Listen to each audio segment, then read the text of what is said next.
Southeast Communication Center. If this is an emergency, please hang up and dial 911.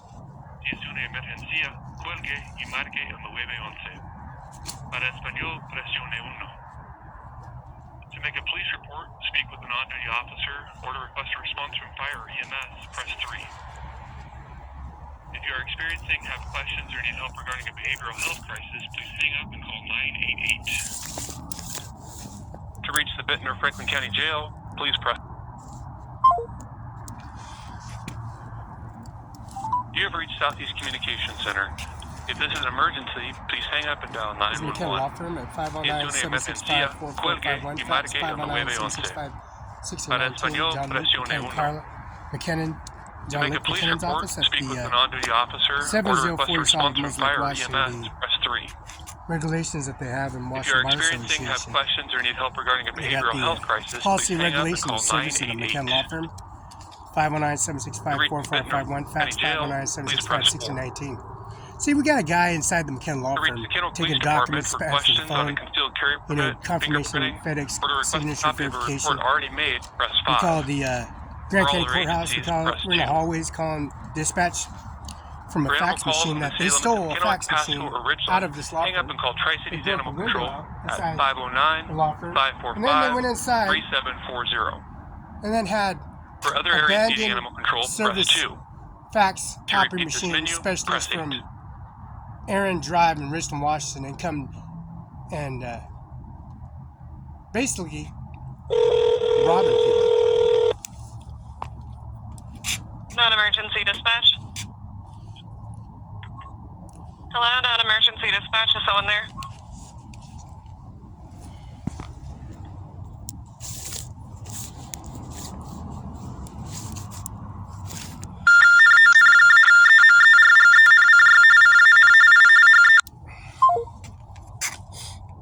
Now, the McKenna Law Firm at 509-765-4451.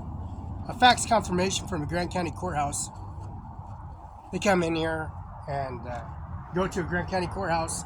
And inside Mr. McKenna Law Firm, get a level 1 Grant County Courtroom Computer 1 and level Grant County Courtroom. Those are courtrooms, Superior Courtrooms, Appeals Office, Zoom. And the McKenna Law Firm has the direct laptop that's in here.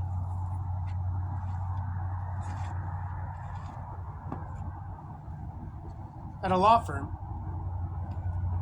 open access to a doorway, a policy regulation and service from doorway, taking video confirmation verification, FedEx, UPS, and then putting video of a locksmith, a Jim's locksmith, and the Basin locksmith. So we put them on video. We're talking about the Basin locks right across from the GTA in Moses Lake, which used to be Basin locksmith, and the Basin locks and all the tumblers, locks, and services, and the locksmith in Tri-Cities.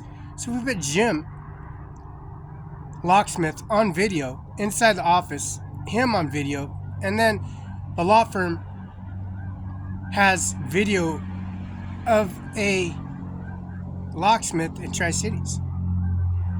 You know, this business license you bring in the Tri-Cities Herald and the Basin Herald, putting them on video, and then they confirmation verification from a McKenna Law Firm, and then go into a Basin Herald to give them transaction reports and give them paying for services and paying for a newspaper on video, and then telling her the whole situation, how the 704 East Alamos Lake, Washington, the Basin Herald is delivered here, and then telling her about 440, 430, 445, 510, 520. These are times the paper person, the newspaper, drops off a newspaper here. Between 4:30 in the morning, 4:45 in the morning, 4:55 in the morning, 5:10 in the morning, 5:20 in the morning, Monday through Friday. Now in the McKenna Law Firm, the COVID-19 Policy Regulation Service and the law firm, at a Grant County Courthouse and the Benton County Courthouse, the prosecutor, the 3 commissioners, the Melissa McKnight, Larissa Perez, Eric I. Slinger, Andy Miller, the Watts State prosecutor, Dano Garth, the prosecutor of Grant County, 44 some years of experience. Andy Miller, 50, 55, 60 some years of experience, including his college at University of Washington in Seattle, Washington. The best services for the Husky Stadium that provides services on athletics directors, and also a law administration office at Benton County Justice Department and Grant County Courthouse.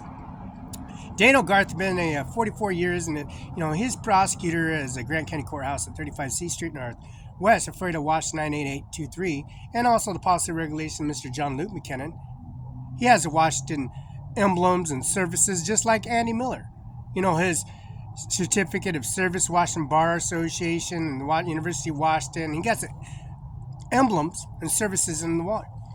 They come in here, they didn't have enough time to bring, services and policy regulations at a law firm and bring the administration office and bringing their successors and their witness and testimonies, how they corrupted they are on a fax confirmation signature verification. McKenna Law Firm has a Ivanka Trump's grave right on the driveway. And then the front lawn, we got a YouTube URL on Sway with the Columbia Center. We got the Columbia Center. We got all these Columbia Centers and the estimates on Columbia Center Boulevard, because there's a FedEx UPS Corporation on Columbia Center Boulevard. And there's a red lion. The room, services, Wi-Fi. And then walk across the street to the Benton County Justice Department, walk across the street to your Columbia Center, walk across the street, do a deposit at a bank, Hapo Credit Union, and walk from the red line to the Benton County Justice Department to the Grant County Courthouse and get off the bus, get on a bus and buy a bus pass in July of 2013 of 2020, Donald J. Trump. Picking Donald J. Trump. And we got a van. That van was stolen. So we got the towing company. We did lawsuit the towing company, lawsuit the bank and assessment and service for their assessment building, how they make things up, because we got vault keys, checkbooks, credit cards, because Mr. McKinnon, Carla McKinnon, and the lady at the Grant County Courthouse, we called, of course, the Kennewick Police Department to en route to this Washington State Trooper's office to make sure they get this tax form and the tax business license that has to be submitted to the SOS Secretary of State, Kim Wayman, Secretary Steve Hobbs at 801 Capaway SOS Law Gov Corps. And this is the Washington Bar's business license that's been renewed for John McKinnon, Carla McKinnon.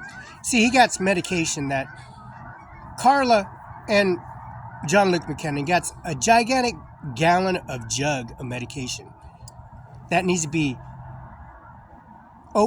you have to go inside the house and then bring the medication.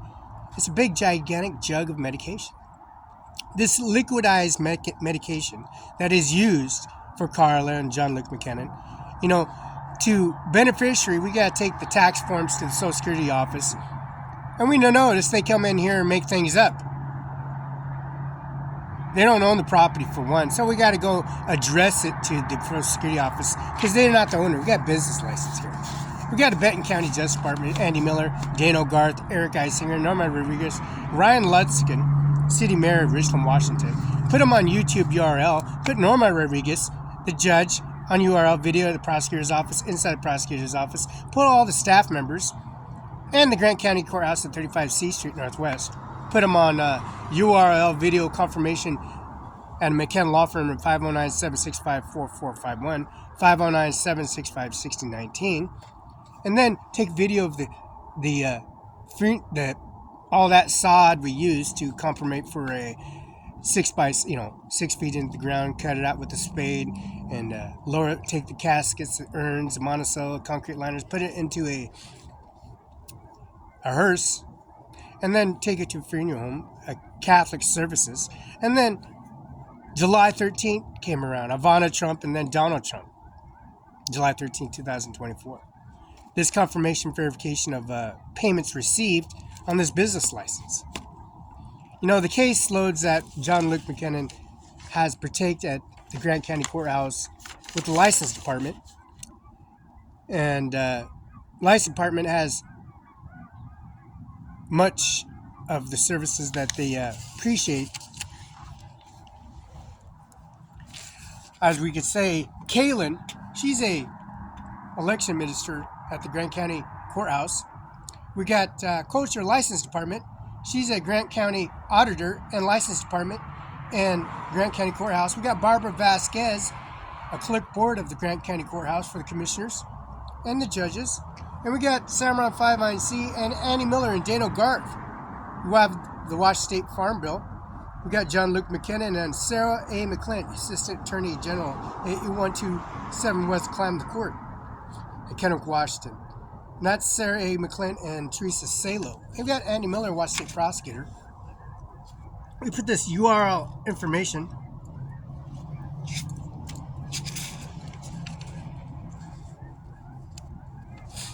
And then we go to the Grant County Court, the Grant County Health District to get a birth certificate on video. And then we put Barbara Vasquez on video, C. Gaines Administrative Director, Essential Service on video, K.A. Slinger, Organization Services, B.S. Vasquez and Clerk. We got McCary, Prosecutor, and Grant County Courthouse. We got the 3 judges and also the Supreme Justice Department. Confirmation signature verification to Grant County from the Grant County Courthouse from McKenna Law Firm.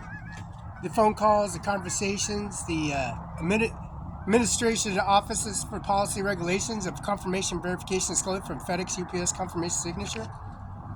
We get the Supreme Justice Department information admissions of the bar, qualification for the bar, Rule 5. This is a state, Commonwealth, territory, and possession District of Columbia period of at least 3 years immediately before their applications and have been subject to adverse discipline pronounced the effort in a 3-year period of most superior court good moral and professional character. The first page should be filled out online completely, entirely, and printed. Use all caps. Second page and be filled out online, printed, and handwritten. All signatures must be original, wet signatures from both sponsors out for the same page. Certificate of oath, administrative sections are complete. Attach a certificate of good standing for Supreme Court, High Court. Authorized official, highest court in state, Commonwealth, territory, possession, district court. Administrative certificate contains words of the word of 2000. Preferred alternate of words. Check in alternative certificate box. If you're elected, admitted the written motion and the motion administration section, the party of submit package of address noted is admission of $200. To elect admitted open court motion admission, submit completed application certificate standing address will be loaded. $200 fee is the pay period for admission for requirements connection with group submissions that prefer the group admission instructions. Please complete the application. Click Supreme Court of the United States. Attention, admission office, 1st Street Northeast, Washington, D.C., 20543. Supreme Court of the United States of America. Supreme Court of Office of the Clerk. The guidelines and submission documents and electronic filing system, Supreme Court of the United States. There is pursuit to Supreme Court 29.7.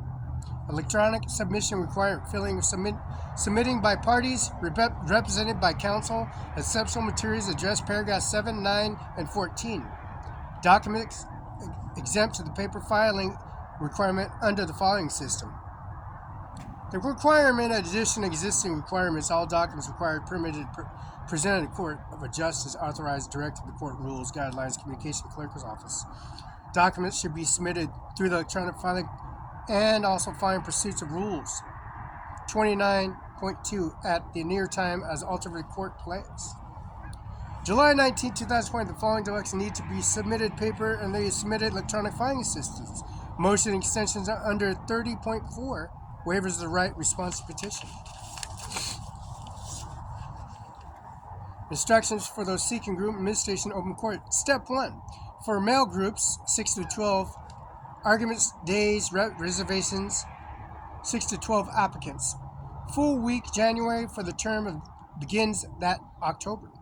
The large group, 13 to 15 applicants, non-argument days, reservation accepted being first full week of September term for 2 years later, except in reservations OT 2021 and September 2019.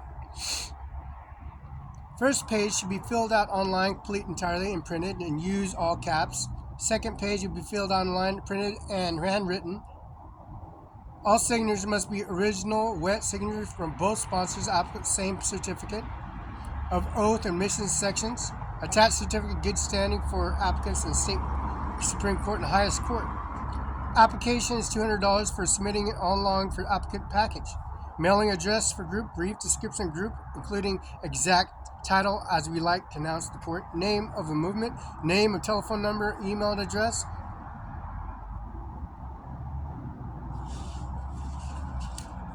The case is argued before Supreme Court of the United States of America.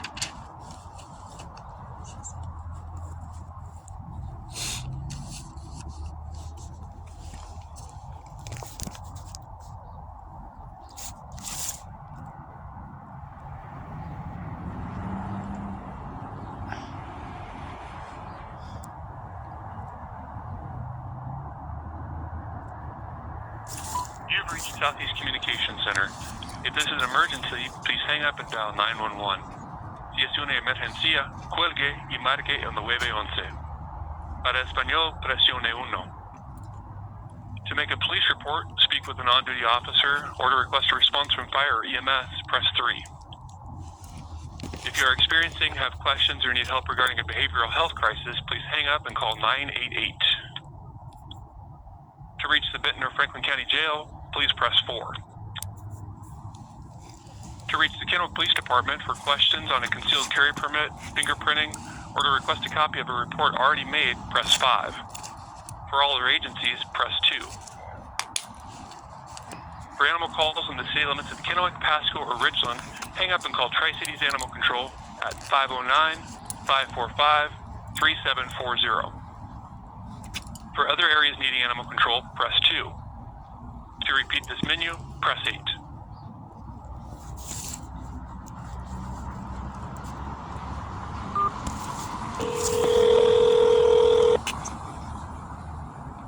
Non-emergency dispatch. Yeah, is it possible you can connect me to the Kennewick State Trooper's office in Tri-Cities? Yep, I'll get you right over.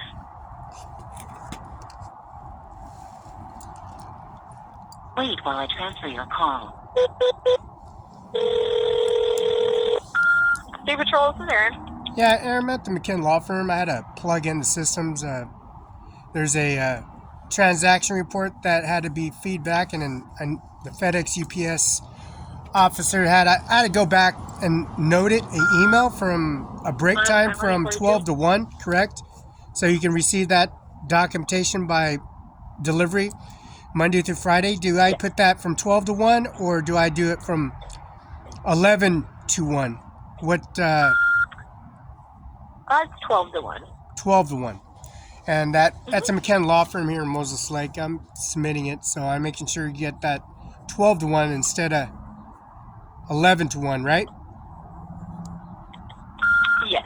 Thank you. Appreciate it. Thank you. Bye.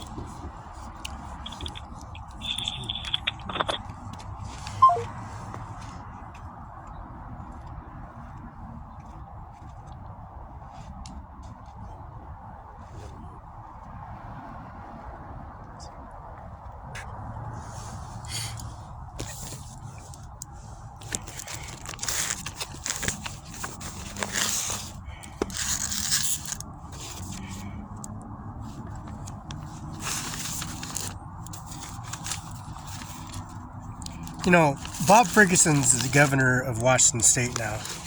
Now, Bob Ferguson's a governor of Washington State. A brand new governor for the Washington State is Mr. Bob Ferguson.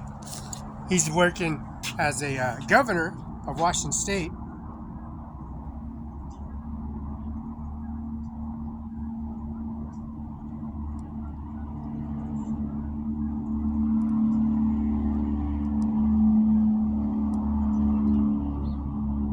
He's working as a governor of Washington State.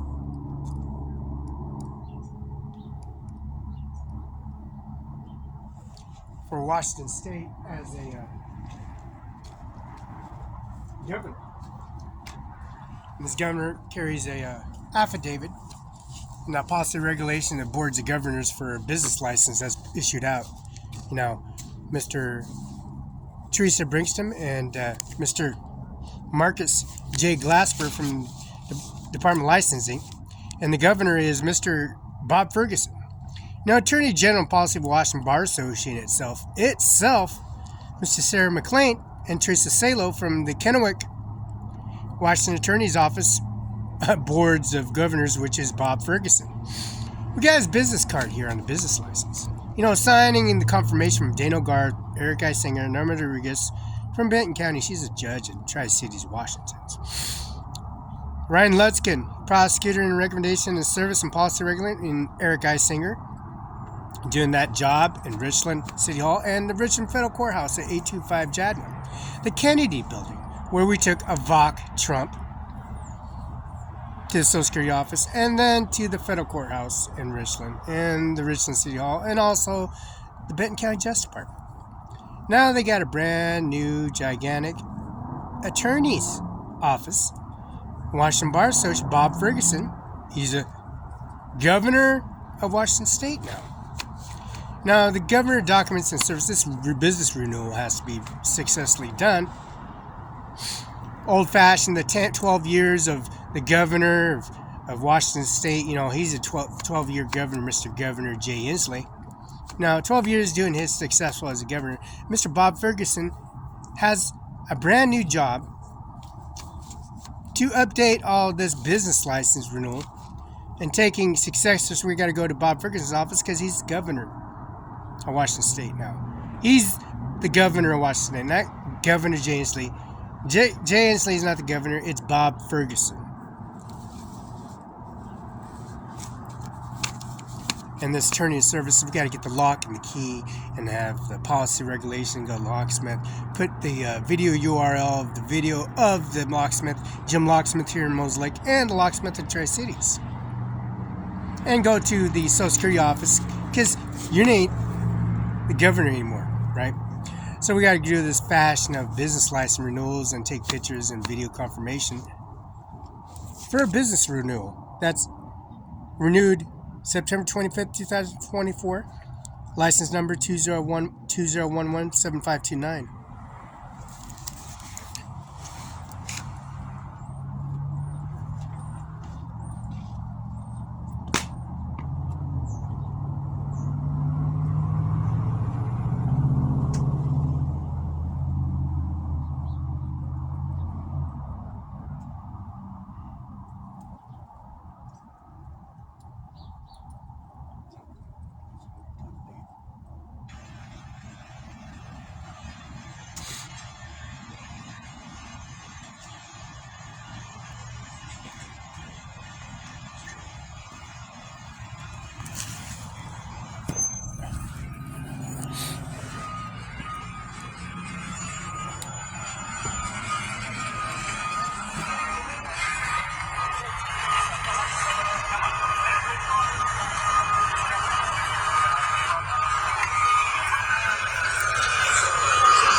When I started drinking warm water to help me lose weight, my friends laughed at me.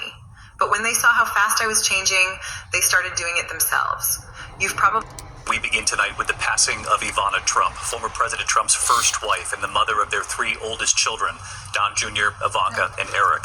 She helped build the Trump empire, and after their very public divorce, she kept the family name. We have learned she was found unresponsive in her Manhattan apartment at the bottom of the stairs. Paramedics responding to an emergency call. It was her ex-husband, the former president, who announced her death on social media. Ivana Trump was Czech-born and a model when she met and then married Donald Trump. They were a force on the New York City scene in the 1980s. Tonight, son Eric Trump releasing this photo of the family when the children were young. And then decades later, Ivana Trump with her adult children and their spouses. The very bruised relationship with her ex-husband eventually became a friendship again. In fact, Ivana Trump said there were talks of offering her an ambassadorship during the Trump administration, and what she said about that idea. Amy Robach, who interviewed Ivana Trump not so long ago on the passing of Ivana Trump. She helped her husband build an empire well before he won the White House. And tonight, the former president and his children mourning Ivana Trump. The NYPD responding to a 911 call shortly after noon from her apartment on Manhattan's Upper East Side. The 73-year-old was found at the bottom of the stairs, unconscious and unresponsive. She was pronounced dead on the scene. Her ex-husband announcing her death on social media. I am very saddened to inform all of those that loved her, of which there are many, that Ivana Trump has passed away at her home in New York City. He said she was a wonderful, beautiful, and amazing woman who led a great and inspirational life.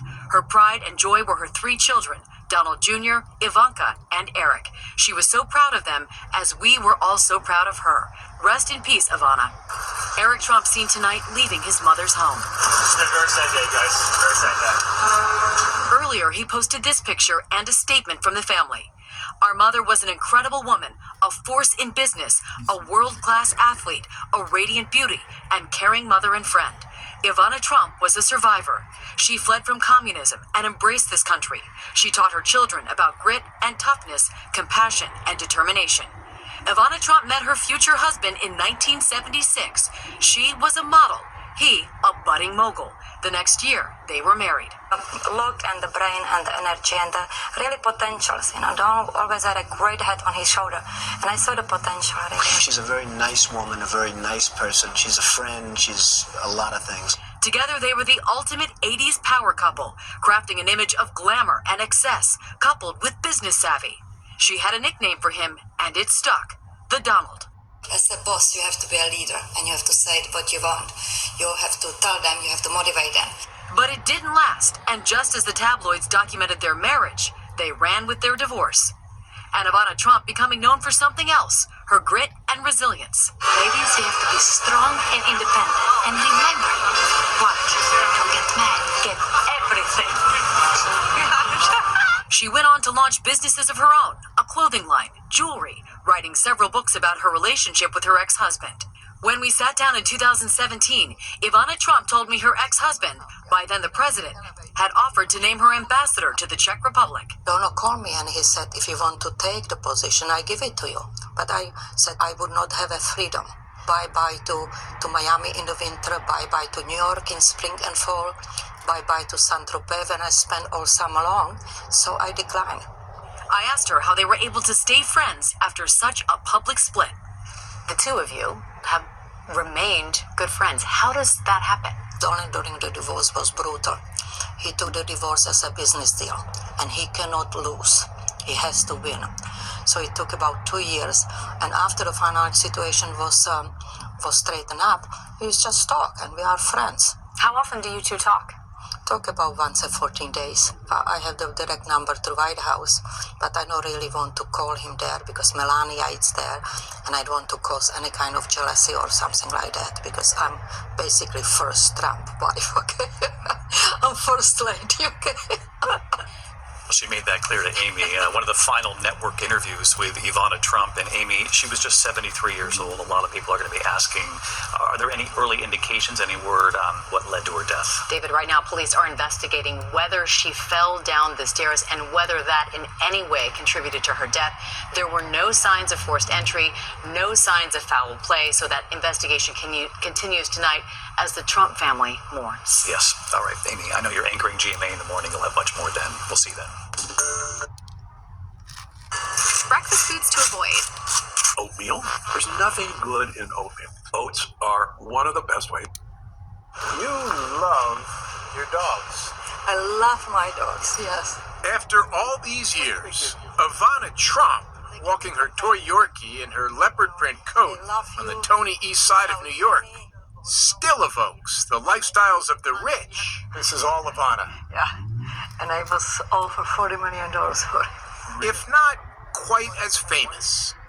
But at 68, more than a quarter century after her marriage to Donald Trump broke up, Ivana says she doesn't miss a thing. Do you miss the old life? The old life? Life with Donald? I don't.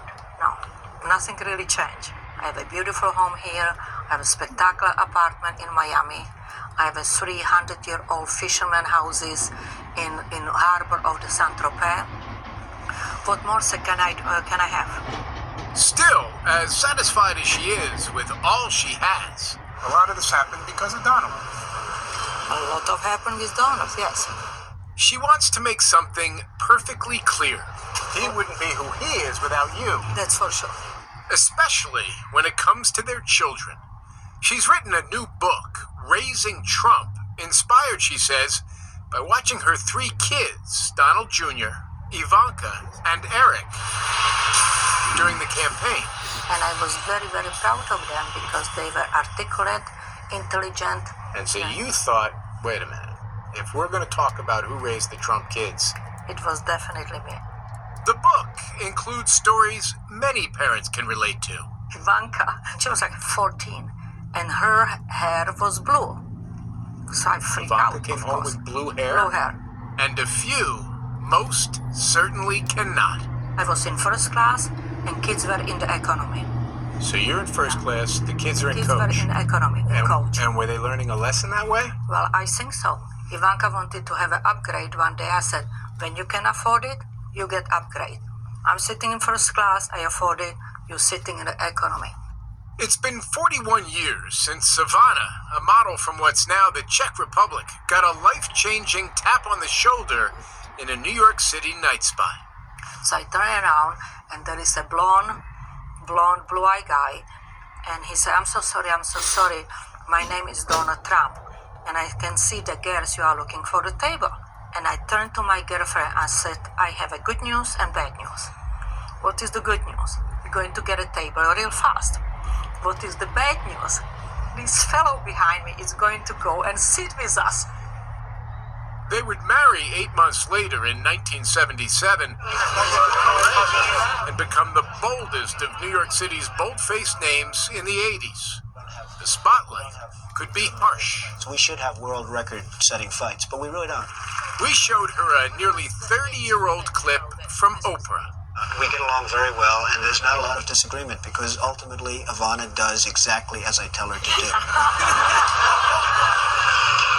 All right. Hold on for a second. You're still laughing, but you heard the audience. A lot of groans. Well, I don't really care, you know. Did you feel that was disrespectful? Maybe it was, you know, but it didn't bother me. It all blew apart in the early 1990s when Donald Trump's affair with Marla Maples led to an ugly divorce featuring 3 straight months of humiliating New York City tabloid covers. Well, I don't want to talk about her. She's a showgirl, never achieved anything in her life. Today, Ivana won't even call Maples by name. It may take 2 to tango, but only 1 to be blamed. In the book, she gets the blame. Well, she was flirting. I think she was flirting and she got away with it. Do you blame him when you think about it now? I'm not sure because Donna would get 1,000 the business cards in the pockets every night. He could choose any girl he wanted to have. So I'm not sure if she was, or it would be another one, it would be another one. I really don't know. Though the terms of her divorce were sealed, Ivana Trump clearly walked away from her marriage with enough to cushion the pain. And if she'll never forgive his second wife, she has no issues with his third. You get along with Melania, though, don't you? I get along with Melania, yes. What's the difference there? The one is nobody, and the other one is first lady. Maybe it's not divorce as many have lived it, but as she's proven for the last 3+ decades, Ivana doesn't do common. You right.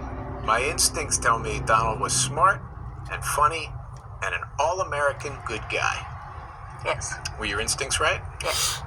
You still feel that way about him? Yes, I do. Is he still a big part of your life? Yeah, he is. He is. In what way?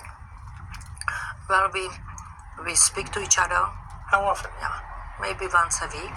He asks for your advice. And he's still asking me for advice, yes. What will he ask you your advice about? He asked me about should I tweet, should I not tweet? I said, I think you should tweet. It's a new way, new technology, and if you want to get your words across rightly without telling the New York Times, which is going to twist every single word of yours, this is how you get your message out. Yvonne, I think so many people, Democrats, Republicans, allies, critics, have said, Mr. President, stop tweeting. Well, it's a tweeting president. This is his new way, how to put the message across, and he's right. Ivana Trump can only talk politics so much. To be a successful president, he's got to get people behind him. He has the people behind him. Do you think it bothers him that the polls suggest that there are more people that disapprove than approve? I really don't know, and I don't really care. Congratulations, Mr. President. After all, that's his life now, not hers. She moved on to selling several lines of Ivana-branded products and books. She married and divorced twice after Donald, and doesn't mind letting you know she's still not hurting for company. You do like the energy of a younger man. Yes. Yes, I'd rather be a babysitter than a nursemaid. And I don't need to worry about the bad knee and bad back and Viagra and all that stuff. So. No, Ivana Trump likes her life just fine. Her new one, which is a lot like the old one, without the complications. I was just offered to be American ambassador to Czech Republic. And Donna told me, say, Ivana, if you want it, I give it to you. But I like my freedom. Okay, why would I go and say bye-bye to Miami in the winter, bye-bye to Saint-Tropez in the summer, and bye-bye to the spring and fall in New York? I have a perfect life. When I started drinking salt water for my gums, my friends laughed at me. But when they saw how fast my smile was changing, they started doing.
Ines, my sister, and me was boundless.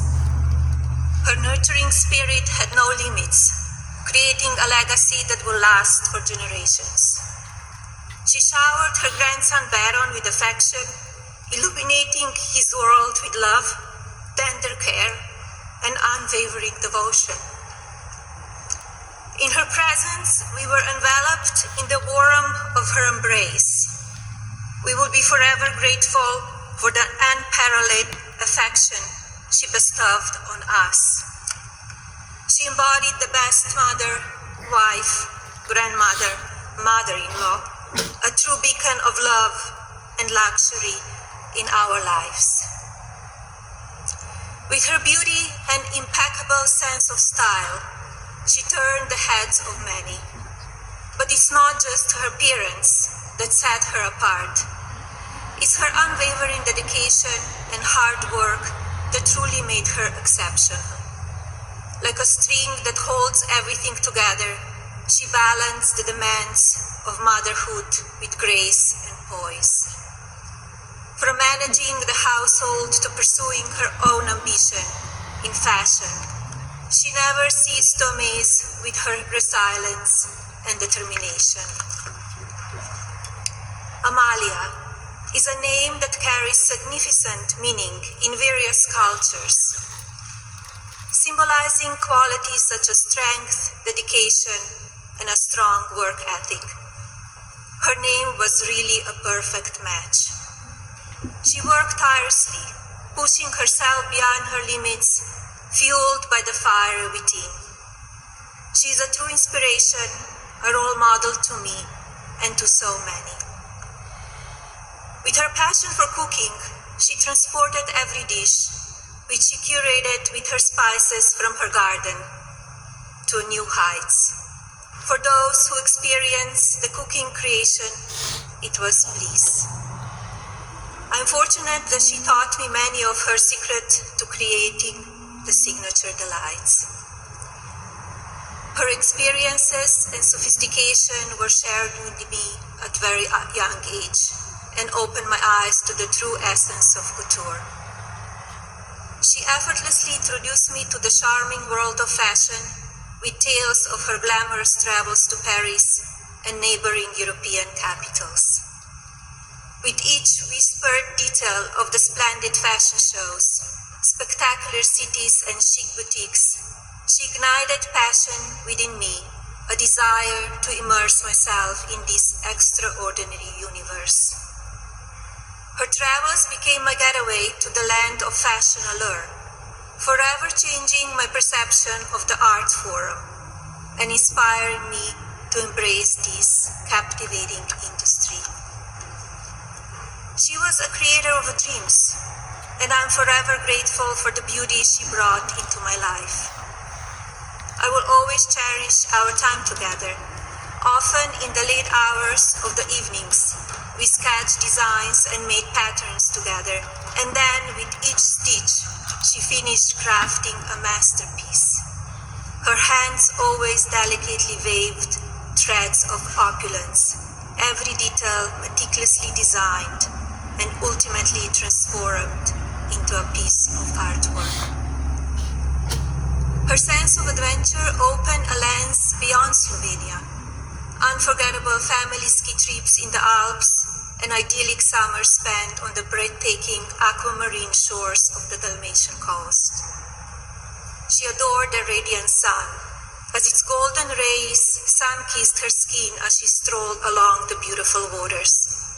In the following years, she often texted me gorgeous snapshots of Mother Nature's landscape. She left the familiarity of her homeland to be with her newborn grandson in the United States. He was my mother's compass and focus. With each step she took, she embraced the privilege bestowed upon her, and in time, the privilege of becoming a U.S. citizen. She vowed to contribute, to make a difference in the world filled with uncertainty. She exuded an exquisite sense of pride as my husband became the President of the United States, and as I embarked on a grand odyssey traveling the corners of the globe as the First Lady. My father, my sister, Baron, Donald, and I will forever remember the echoes of our laughter that we share with our beloved Bobby over fun dinners and travels. Her conversations flowed effortlessly, adorned with grace and charm. No topic was off limits. In her presence, the world seemed to shimmer with radiant joy. She was not just a friend, but a confidant, a ray of light in the darkest of days. In her company, I found peace, knowing that she would always be there to listen. She celebrated our successes and provided unwavering support during chaotic times. Our bond was unbreakable, a testament to the power of a true love for one another. She was my dear friend, an irreplaceable treasure, a gift bestowed upon me by the universe. And for that, I'm entirely grateful. Rest in peace, my beloved mommy.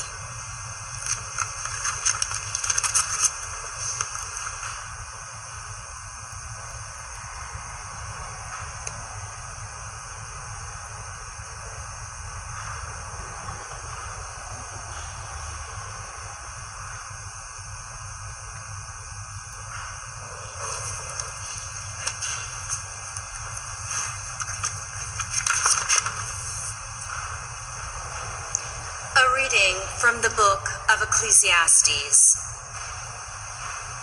For everything there is a season, and a time for every matter under heaven, a time to be born, and a time to die, a time to plant.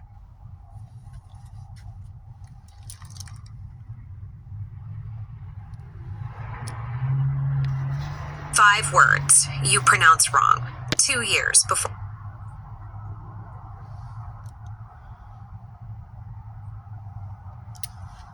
And now to breaking news concerning former President Trump's family. NBC News has learned that Donald Trump's oldest sister, Marianne Trump Barry, has died.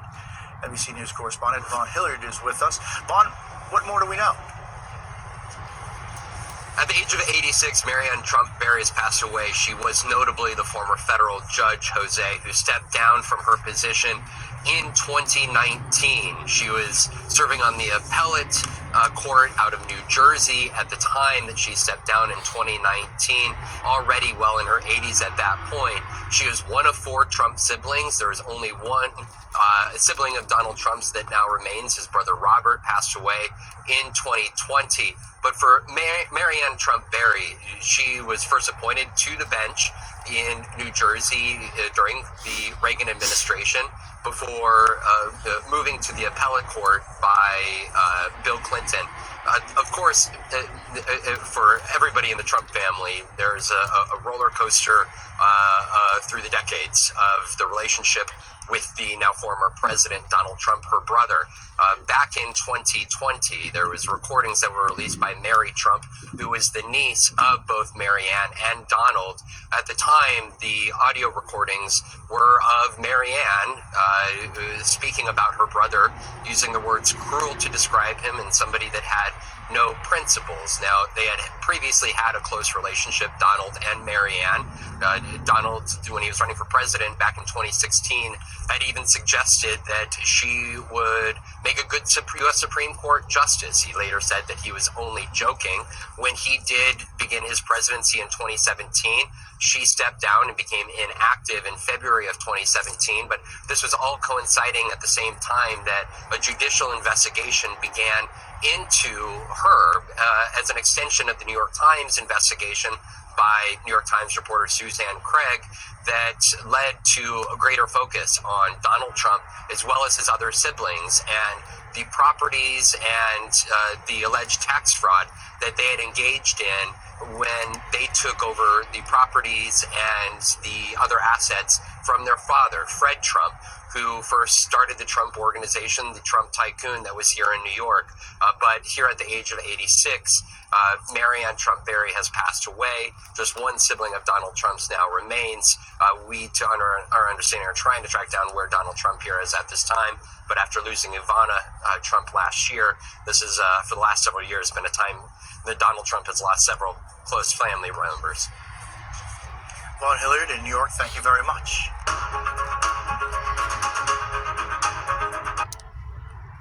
Have you heard of a simple dental hack anyone can do to rebuild their teeth and gums without having to step foot in the dentist? We're joined tonight with the president's niece, Mary Trump, about her taped conversations with her aunt, the president's sister. Here are two more, Marianne Trump-Barry on Ivanka Trump and the height of the president's family separation, at the height of the president's family separation policy, and that of Eric Trump's place in the Trump-Pecking family order. Here it is. When damn Ivanka puts this picture of the Madonna and child on Instagram, when the big news of the day was how kids are being ripped from their families. I couldn't blame. I never heard of Samantha Bee before. I couldn't blame what she said. Meanwhile, Eric's become the moron publicly. Ivanka gives a She's all about her. Yeah, she's a mini Donald. She's a mini Donald, but yet he's besotted with her. He always has been. She's always been his favorite. I mean, it's interesting to me that that your aunt seems to have a very clear idea of what the president views the rest of his family as being like. Oh, I understand. Well, like many bad parents, Donald is not subtle about which of his children he favors. So that's part of it, and that's something that's been part of the narrative in the family since they were kids. Obviously, all of the president's adult children, they all spoke at the Republican convention. They are taking a very active political role. It's not, traditionally, people don't really cover the children of people who are in the White House when they're underage. But this is different, obviously, because Ivanka Trump has a role in the White House. Donald Trump Jr. is out on the campaign trail. Eric Trump is, I guess, running the organization or involved in it. You said that his relationship with his kids is very transactional. And, I mean, is that the lens he views everything through? Yeah, he got that from my grandfather, who viewed life and business and his family as a zero-sum game. There could only be one winner. Everyone else loses. So in order to be the winner, which Donald was absolutely determined to be, you need to figure out how to maximize your advantage in any relationship you have. It's interesting, I think it was Rick Wilson has a book called, and I might be butchering the title, but it's Everything Trump Touches Dies. And it's an interesting idea to me that everybody in his orbit, it seems, harms themselves by, in one way or another, that nobody survives close contact for long without being diminished, whether it's their reputation, their livelihood, whatever it may be. And I'm wondering, is that something that resonates with you? I mean, do you think that's true?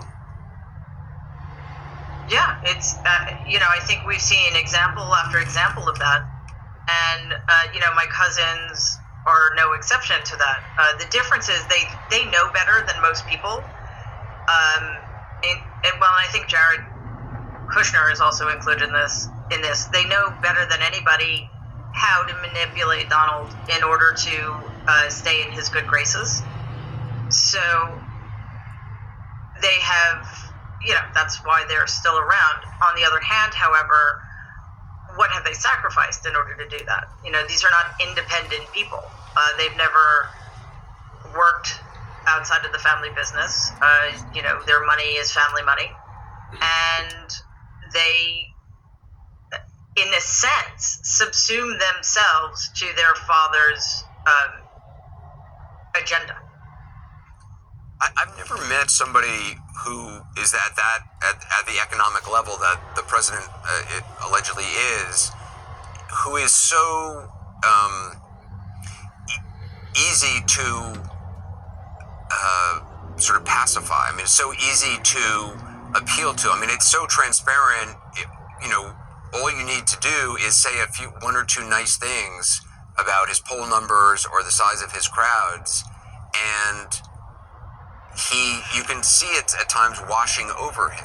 You know, and it seems like then he sort of views, well, you've said nice things about him, and therefore that is sort of the lens through which he views everything. And now to breaking news concerning former President. During our stay here, we were honored to have the pleasure of meeting Donald Trump's mother, Mary Trump.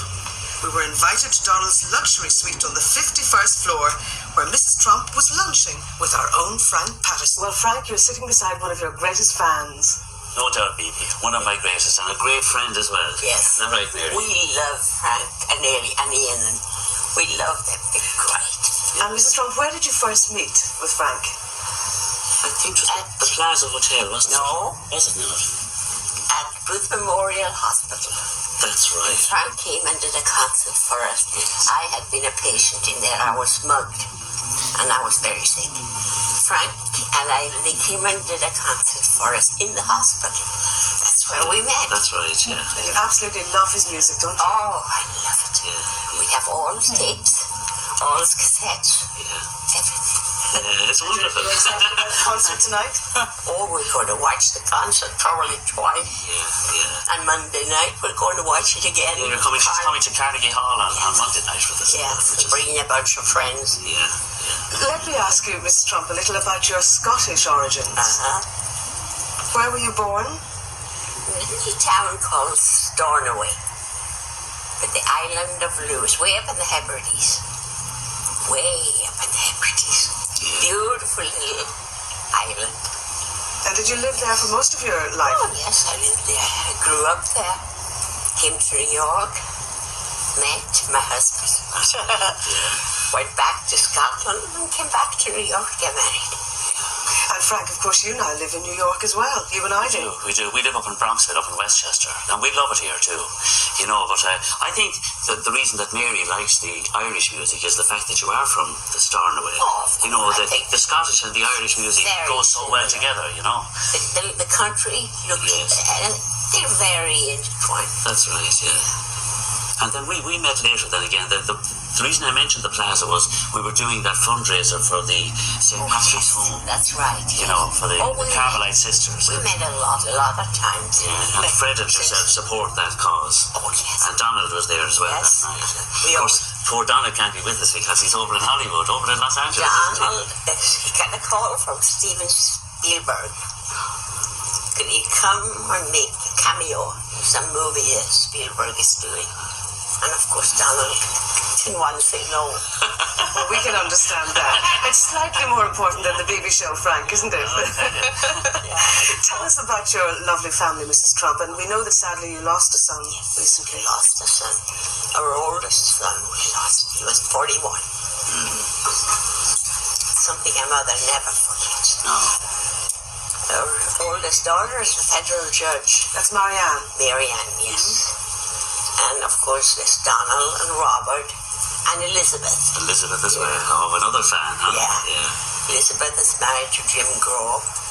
There's another fan and a wonderful fellow. Yeah. It's been my privilege really to know your family, Mary. And to know you and Fred. It's our privilege to know you and Ellie. They're wonderful people, baby. You know, it's amazing when you come to America. You know, this is the kind of thing that happens. You know, you just meet so many wonderful people. Must have meant a lot to you, Frank. It did, you know, and I remember like going in to see Mary in the booth because she was so badly injured in that mugging, and she made a tremendous recovery. And then last year she was going to visit Stornoway, all set to go, bags packed and everything, and she fell again and injured herself. She was really unfortunate. We were leaving on the Concorde on Monday morning, the two girls and I fell on Sunday night. But that was the end of the trip. Yeah. But you're fine again now. Oh, yeah. It's wonderful to see you walk in there today. What a woman. Took a long time. Well, Frank, we know that you have to get off to rehearsal. So I think at this stage we'd better to say goodbye to you. But can I say especially a very big thank you to you, Mrs. Trump, and to Donald for having us here in this beautiful place. Thank you very much. It is a beautiful place, isn't it? Absolutely Really wonderful. lovely. And we flew down in a helicopter in 45 minutes. Was that wonderful black helicopter that I saw? Yeah. Do you like the helicopter? Oh, I do. And of course, my husband, first thing he saw was helicopter said Trump on there. He was satisfied. Well, thank you both very much indeed for talking to me. Our pleasure, baby.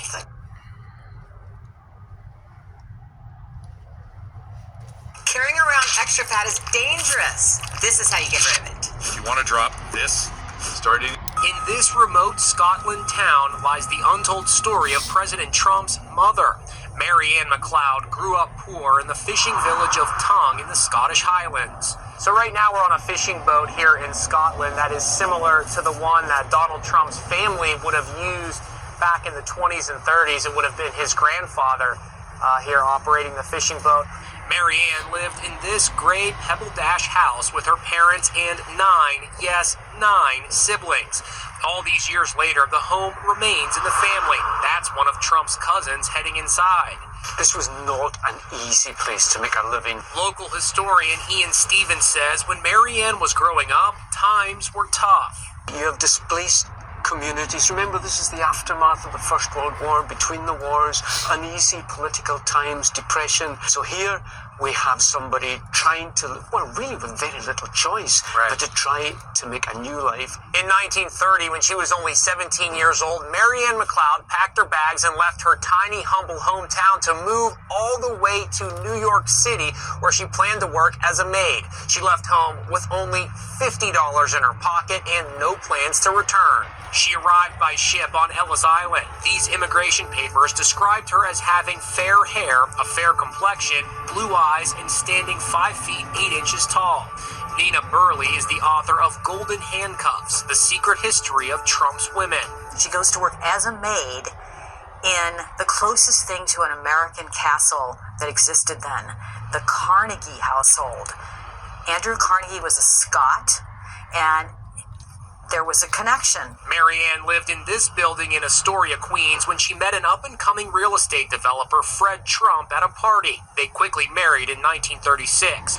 The Trumps had 5 children, including Donald. The mother and son relationship reportedly wasn't always warm and fuzzy. He tends to avoid speaking about his mom's modest upbringing. Up from the bootstraps isn't really his thing, right? It's the Trump name is synonymous with class. It's classy. It's royal. It's gilt. It's gold. I, Donald John Trump, do solemnly swear. After his inauguration, Trump prominently displayed a photo of his dad in the Oval Office. No sign of his mom. Eventually, he added one of her. He paid tribute to her last Mother's Day. My mother was a great person. So much of what I've done and so much of what I've become is because of my mother. President Trump visited his mother's ancestral home here in Scotland only one time. It was back in 2008 when he was looking for a place to open a golf course. He posed for photos right about here before taking a look around inside, but he only spent about 90 seconds inside the house before continuing on his business trip. He spoke with the local press, sitting alongside his older sister. It's nice to be here. My mother never lost her feeling for Scotland. She loved Scotland more than anything. Quite the remarkable journey from humble beginnings in Scotland to raising the President of the United States of America. Thank you.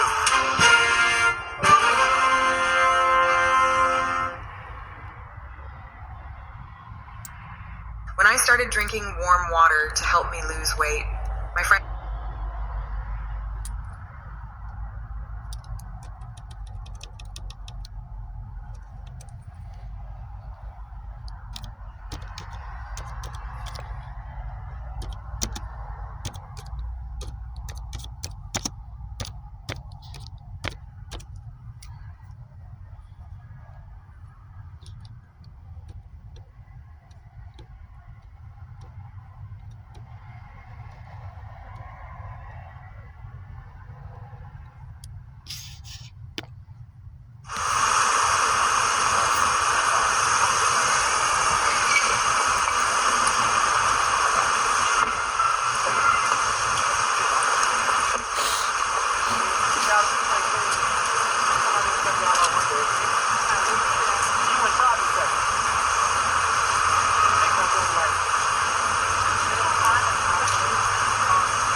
one seems to know this, but Amazon actually has a $50 million fund that they have to pay out every...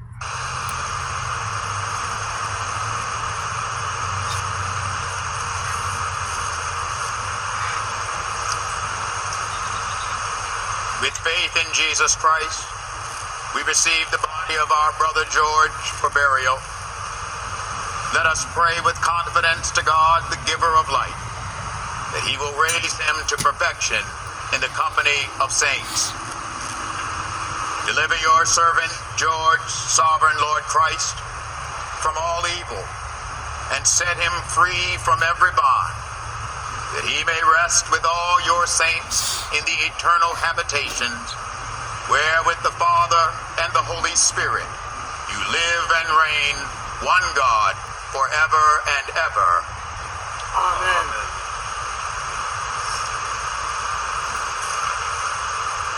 Let us pray also for all who mourn, that they may cast their care on God and know the consolation of his love. Almighty God, look with pity upon the sorrow of your servants for whom we pray. Remember them, gracious God, in mercy. Nourish them with patience. Comfort them with a sense of your goodness. Lift your countenance upon them and give them peace through Jesus Christ our Lord. Amen.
guess if one of these foods makes arthritis pain worse?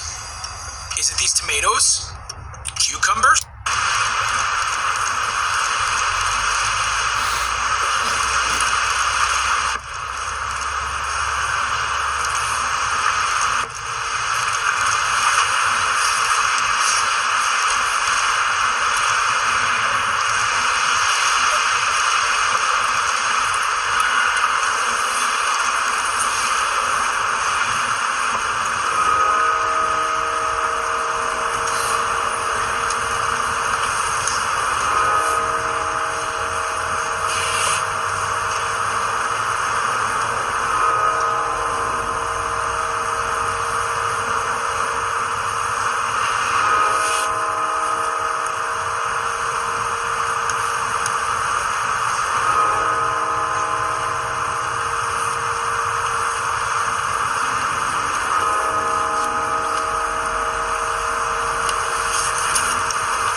And I am the life, says the Lord. Whoever has faith in me shall have life, even though he die.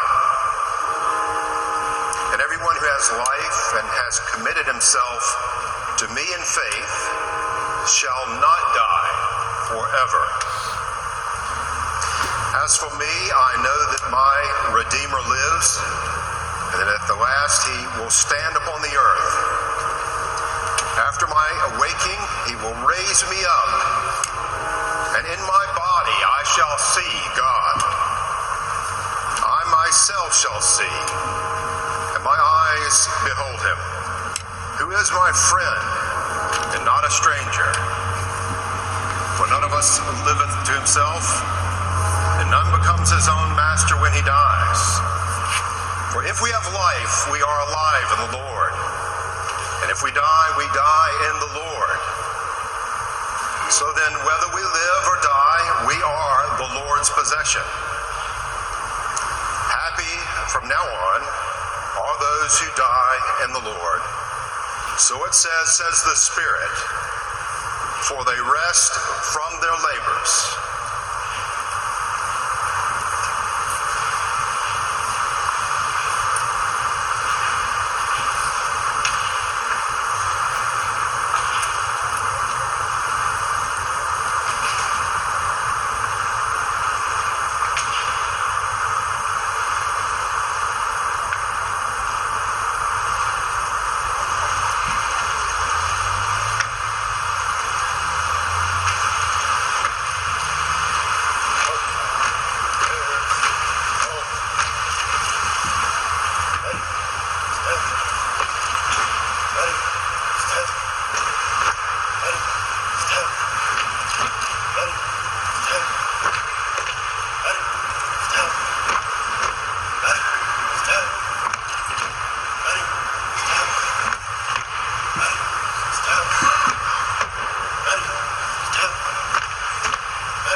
Oatmeal?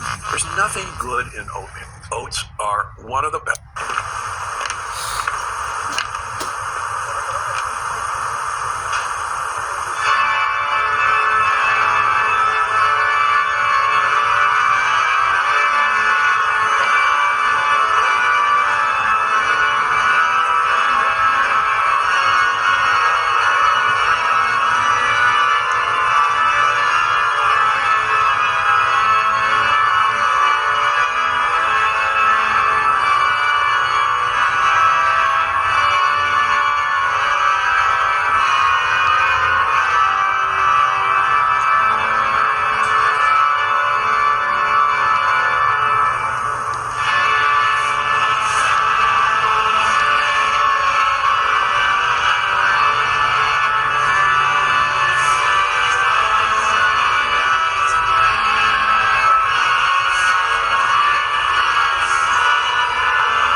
And friends. Jed, Neil, Marvin, Darrow, and I, and our families, thank you all for being here.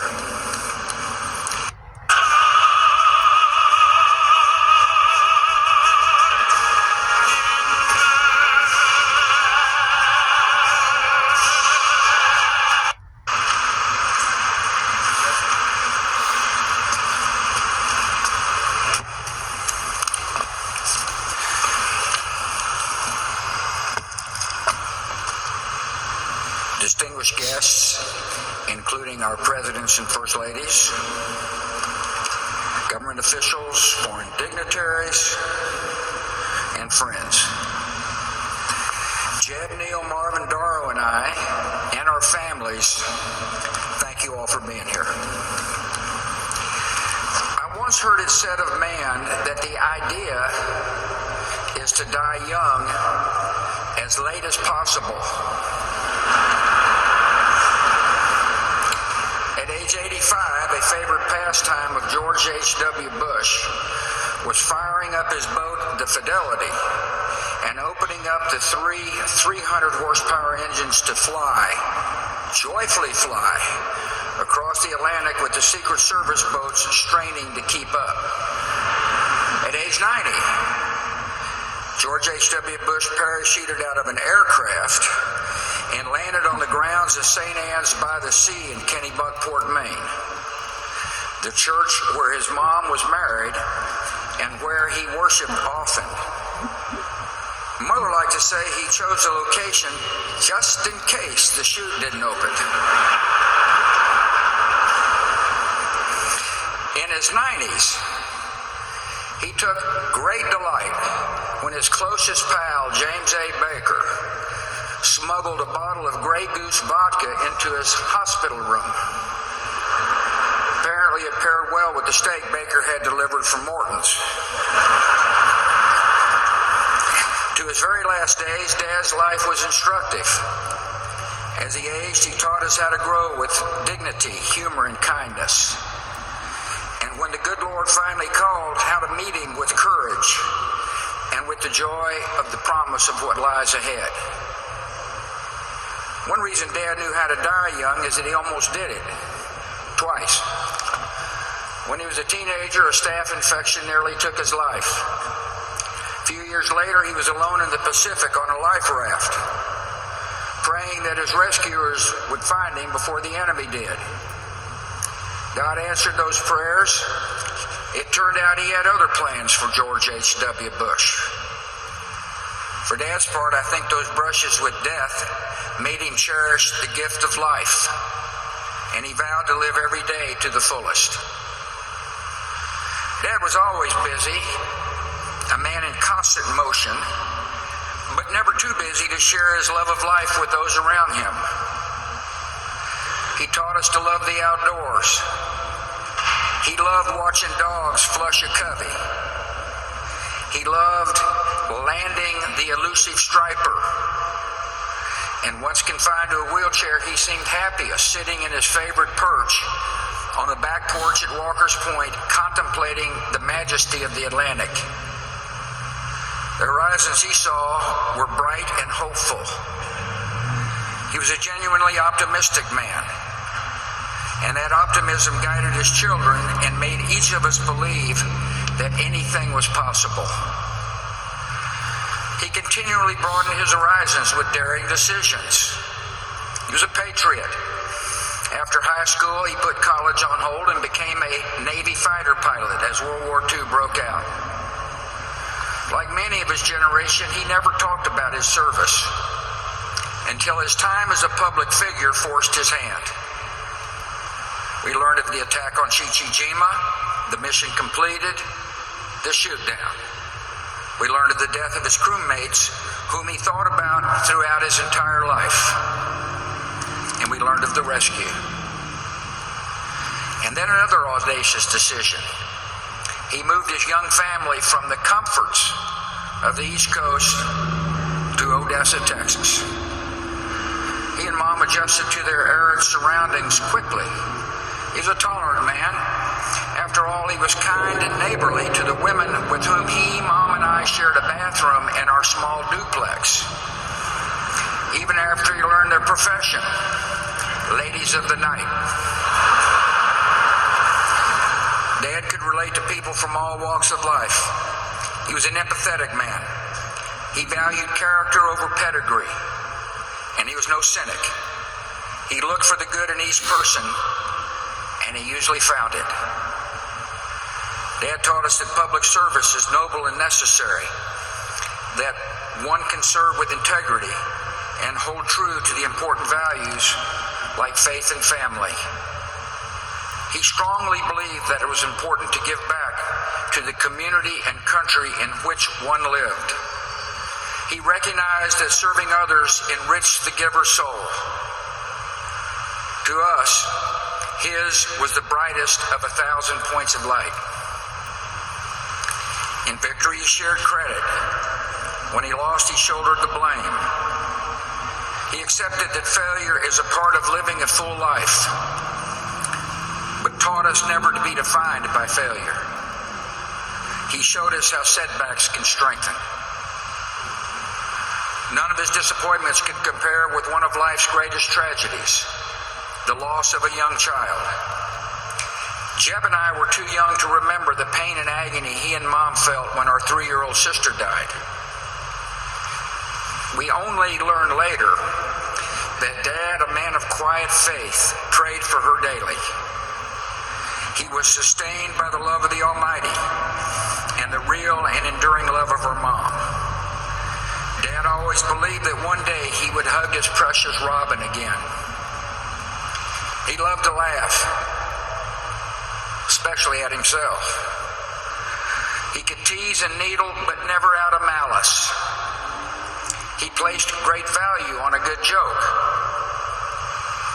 So he chose Simpson to speak.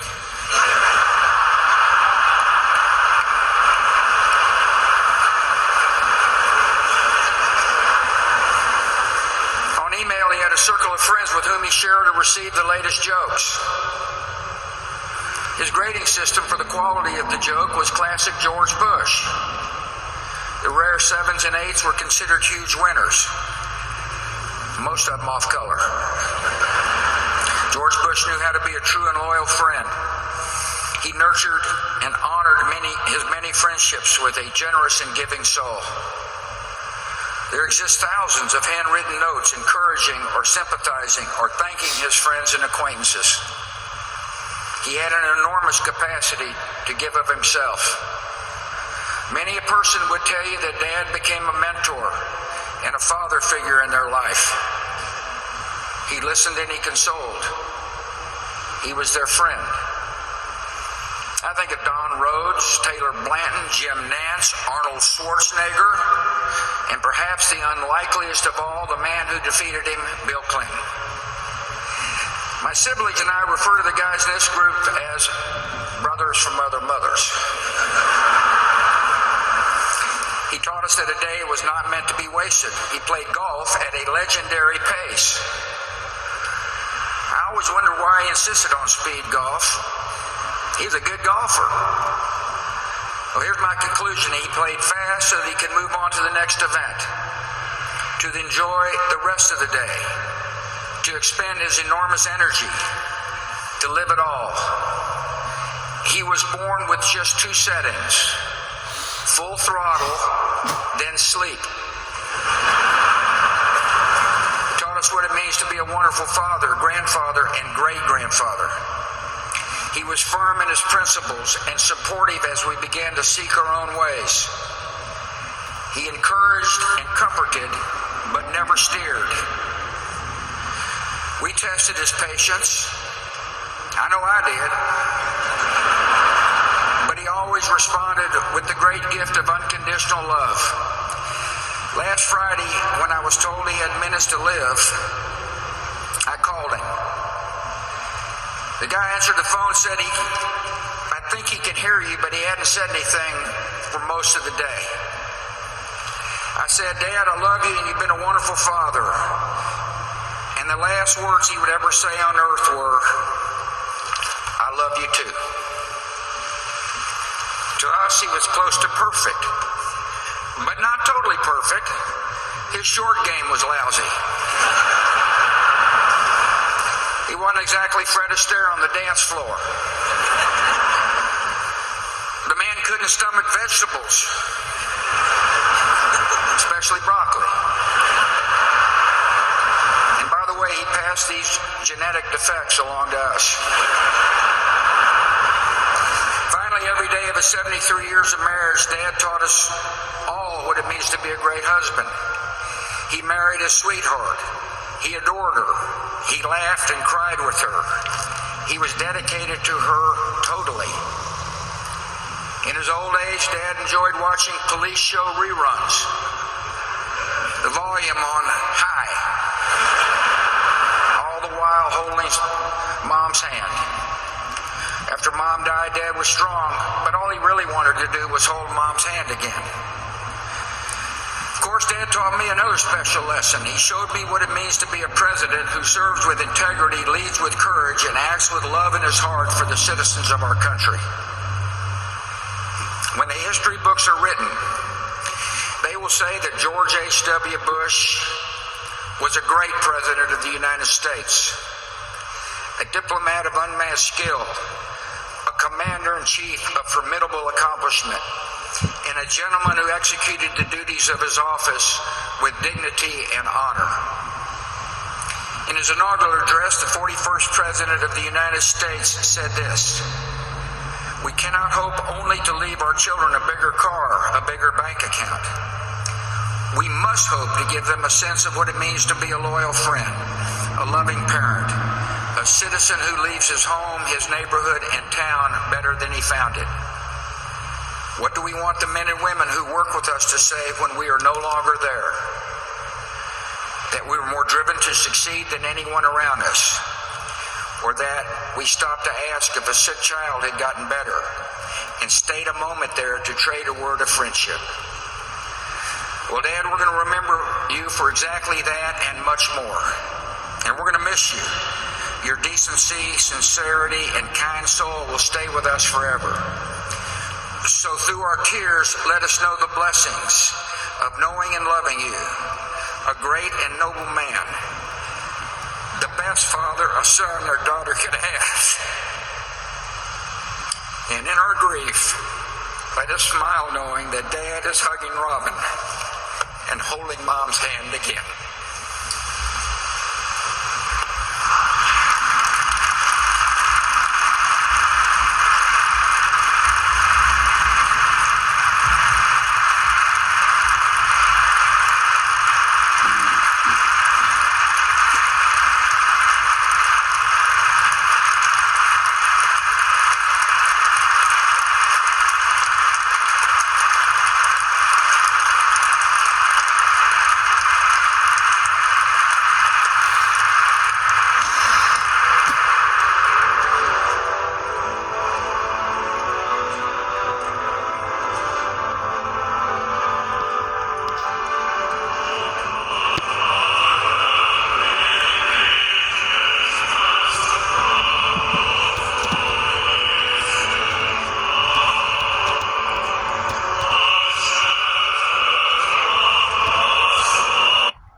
This is an NBC News special report. I've been in my country's service since I was 17 years old. I neither know nor want any other life, for I can find no greater honor than service. Remembering Senator John McCain. Here's Chuck Todd. An overcast and somber morning here in Washington today as family, friends, and congressional colleagues are preparing to say goodbye to Senator John McCain this morning. This is a live look at the Vietnam Veterans Memorial here in Washington, D.C. Cindy McCain is about to lay a wreath in honor of the late senator. She's being accompanied by Defense Secretary Jim Mattis and the White House Chief of Staff John Kelly. I'm Chuck Todd. A week's worth of tributes have led to today's day of remembrance for the American hero who's been honored all week by members of both sides of the aisle. Today, in just about an hour, more than 2,500 invited guests will be at the Washington National Cathedral for the Senator McCain's funeral service. His daughter, Megan, along with Presidents George W. Bush and Barack Obama, both who were one-time rivals of John McCain, will all eulogize the late senator. One last show of bipartisanship that the senator himself arranged. Joining me right now, NBC News special correspondent Tom Brokaw, and the senator's longtime aide and personal friend, Mark Salter.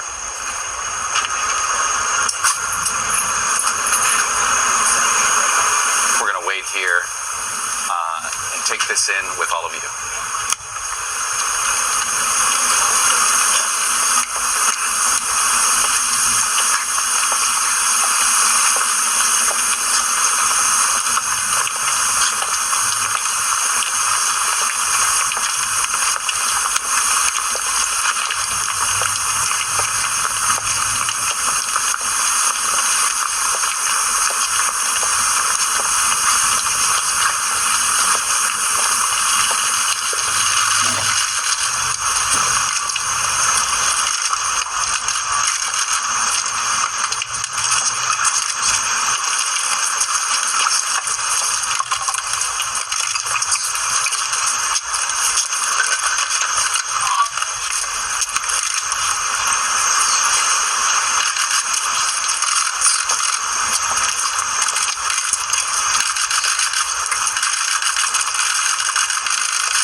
He's at the Vietnam Veterans Memorial right now. Tom, you want to set the scene for those of us that what we can't see on the camera there? Well, it is a kind of a damp and dreary day here in Washington, D.C., but I would make the point that what you can't see are several hundred typical Americans who have turned out and are quietly lining the sidewalk there to support Mrs. McCain and to show their support and their respect for Senator McCain. You know, he served, as you know, 1,967 days in captivity, 5 years and 4 months, in really what was the defining event of his life, but also a defining, searing moment in American history. And the Vietnam Wall, as you know, is designed in the shape of a V, but also as a cut on the National Mall. This searing, open wound, which was so painful for this country. And he believed, of course, in reconciliation, and not only in the respect for the 58,000 Americans who died, but also in trying to come to reconciliation, to reunite the country, and also to reach out to Vietnam and reestablish diplomatic relations, which he did. And so this is so poignant, not only for the McCain family, but of course, as somebody who grew up during that time as a child, I can tell you it was such an open, festering wound, and he was all about reconciliation. Right. Thank you, Tom. Mark Salter, Senator himself planned this day. Yes, he did. What did he want Americans to take away from this moment? Right. Just to remember the service and sacrifice of people, not just in the Vietnam War, but who fought in all our wars. It's a place he often would go to on his own and greet a few veterans or tourists that were there and say thank them for their service. And I think that's what he's kind of doing again today. You know, Tom Brokaw is the last Vietnam veteran in the United States Senate. It's true. When you told me that was so striking because I came from that generation that was not in Vietnam. I lost a very dear friend who was on that wall. But as I looked at that family moving forward, the long line continues. There are the two sons, one in the Army and one in the Navy, the fourth generation of that family to serve their country. And I think that that's also part of the enduring legacy of who he is, to remind people that there is another way of life here that does not get enough attention. Less than 1% of our population now in uniform, and they're fighting these wars, the longest wars in American history in Afghanistan.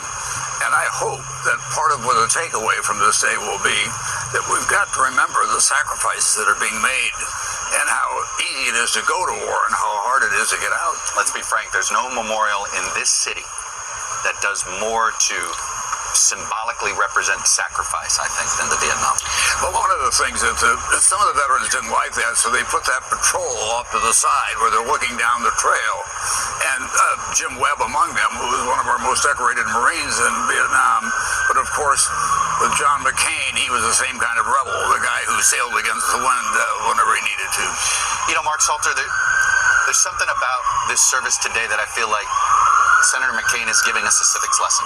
He is. He specifically asked, and I was there when he called President Obama, that the two men who defeated him for the presidency speak for him at his funeral, because he wanted to again emphasize his message, which was we have much more in common than we have that separate us, and we've got common problems and we have common responsibilities to solve those problems. And almost everything in this service was organized for that message. I have an idea that I don't think it'll fly, but I think it's worth examining, which is that they ought to use this occasion, John's life and his passing, and form a coalition, call it the McCain Coalition in the Senate, in which you get Republicans and Democrats alike to work on a specific issue.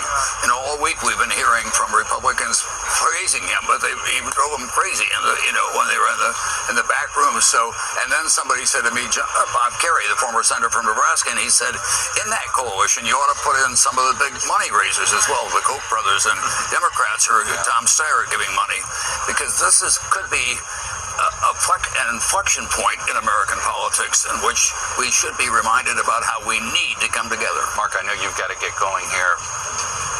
How hopeful was John McCain that this service would have that kind of impact? Well, he's hopeful we'll get through our present difficulties. He was a hopeful guy even when the odds were stacked against him. He always held on to hope, and he hoped that this would be, I think this is the reaction to his passing exceeded his expectations. This is like we're burying a president. Yeah. It's the same feeling, and it feels bigger than that. It feels like it's an end of an era. He would have been surprised and very moved. All right, Mark, I know you have to go. Thanks. Thanks very much. Yeah. All right. I want to stick to the theme of service of this generations of McCain. So joining us now is the former chairman of the Joint Chiefs of Staff, a retired Navy Admiral, Mike Mullen. Admiral Mullen, thanks for taking a few minutes here. I was hoping you would be able to tell us a little bit about the fact that John McCain was just one of a generation of McCains, especially that had such an impact on the U.S. Navy. Well, I think, as has been discussed widely over the course of recent weeks, and particularly the focus in Senator McCain's passing on his family, and Tom said it as well, this is the fourth generation, but his father and his grandfather, and what is so important and impactful is when he was a prisoner and he was offered an early release because of the position of his father, who was a four-star Navy admiral in charge of the entire Pacific, and he refused to take that. And he, as you've heard him say time and again, regular order. And regular order there was we should be released in the order we were captured. So it's a family of service that is almost unmatched, and hopefully in the service of his two sons right now, that will continue. To Tom's point, those who are serving right now are a very, very small minority, less than 1%, in these wars, which are oftentimes forgotten. And John McCain would bring them to our attention routinely and remind us of the requirement, the sacrifice, and the critical capabilities that those who serve our country bring to to support its foundation, our foundation as a country. What is it going to mean to the Naval Academy to have Senator McCain lie and rest there? Well, he's focused on the Naval Academy throughout his career. He had an up and down career as a midshipman. We all know that.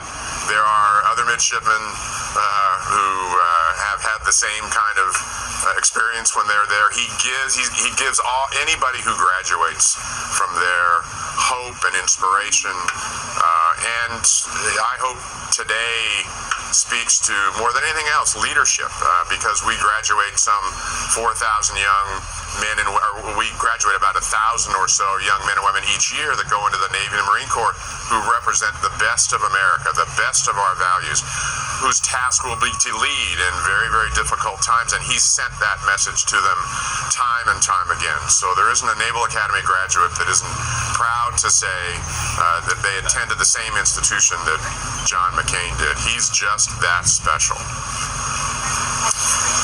We've got a few minutes here with Jeff Flake, the Senator McCain's partner in the Senate from Arizona.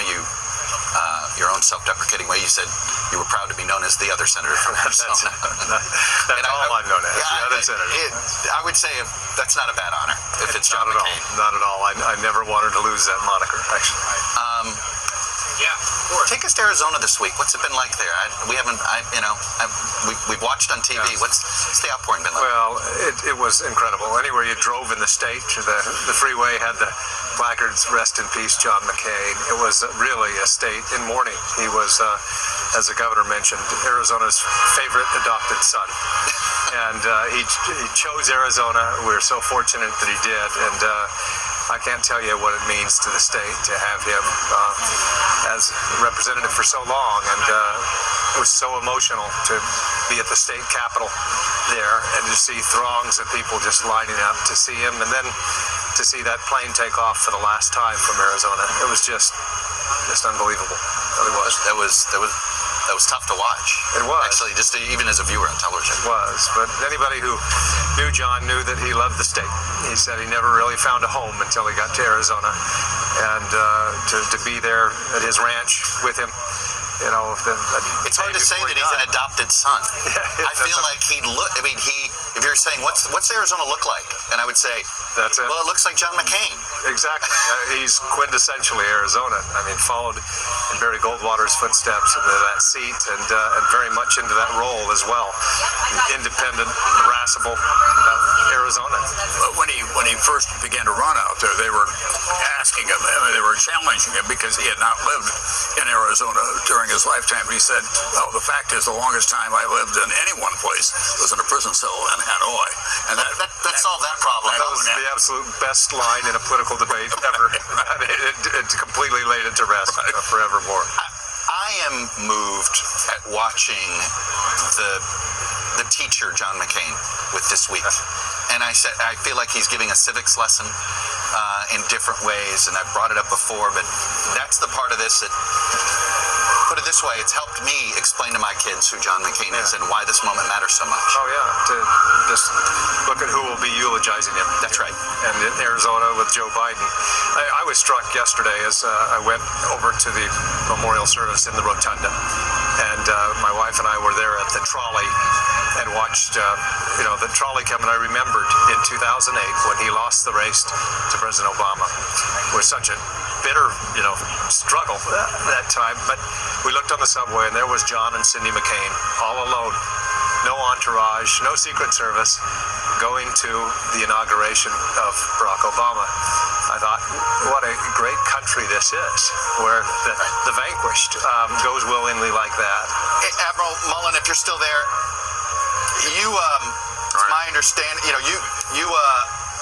you served presidents of both parties, so you worked with John McCain when he was maybe given a hard time to presidents of both parties. I guess the point is, there are some senators who they act one way when their party's in power, and they act another way when another party's in power. That wasn't John McCain, was he?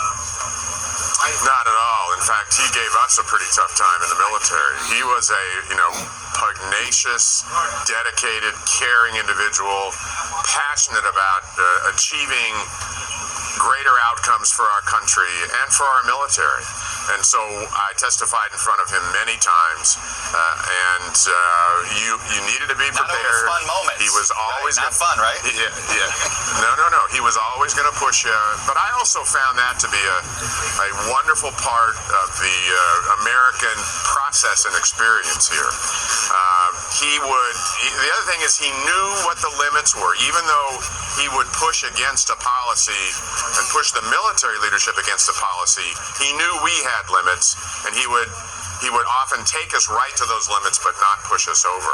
And he would always make you think about what we were doing, and is there a better way?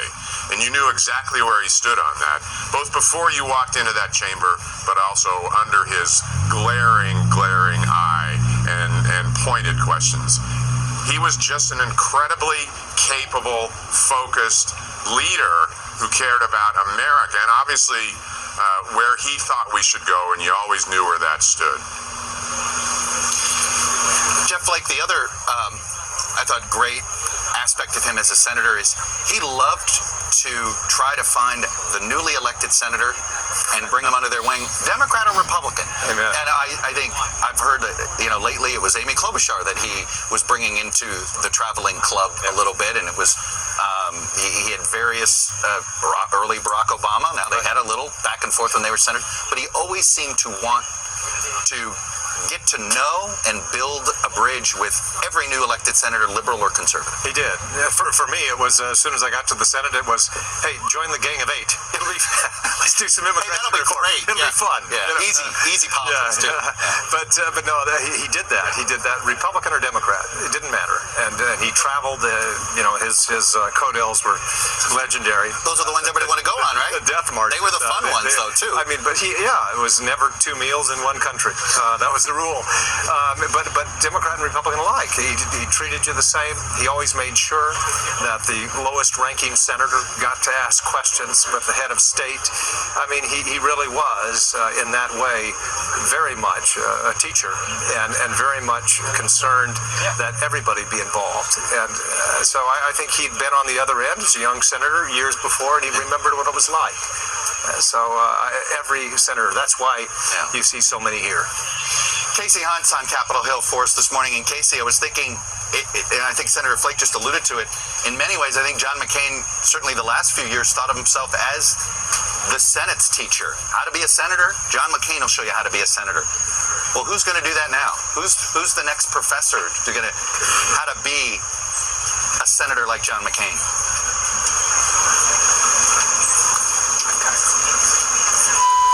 But I'm not sure there's a good answer to that question, and that this may very well have been a funeral for civility and for that kind of politics here in the United States Senate. He was really perhaps the last lion, and we'll see if anyone steps up to take that place.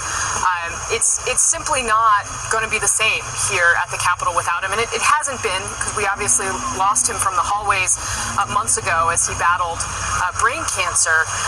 But at the same time, you had sort of said the line, all you have to do is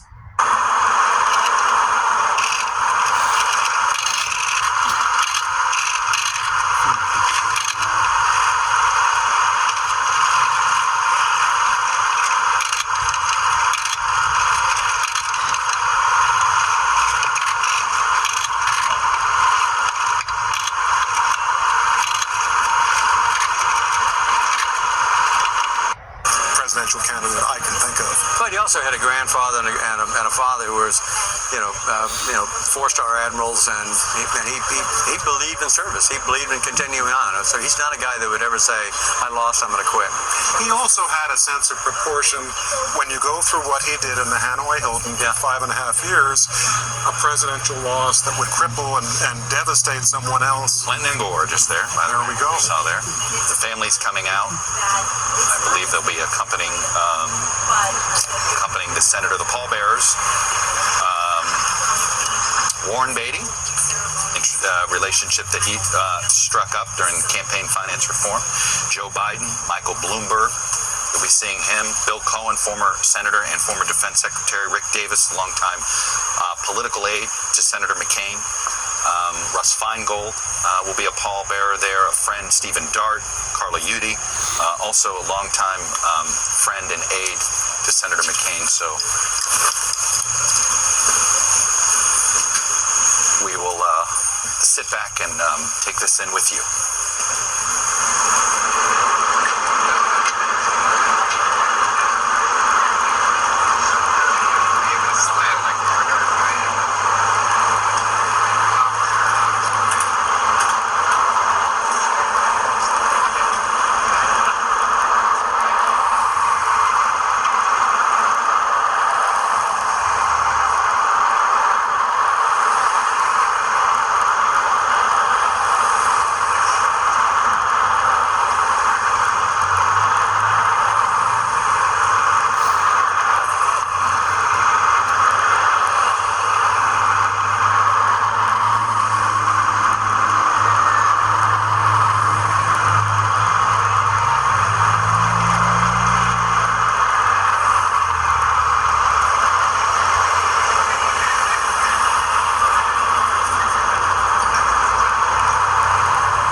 said, "Come to me, all you who labor and are burdened, and I will give you rest."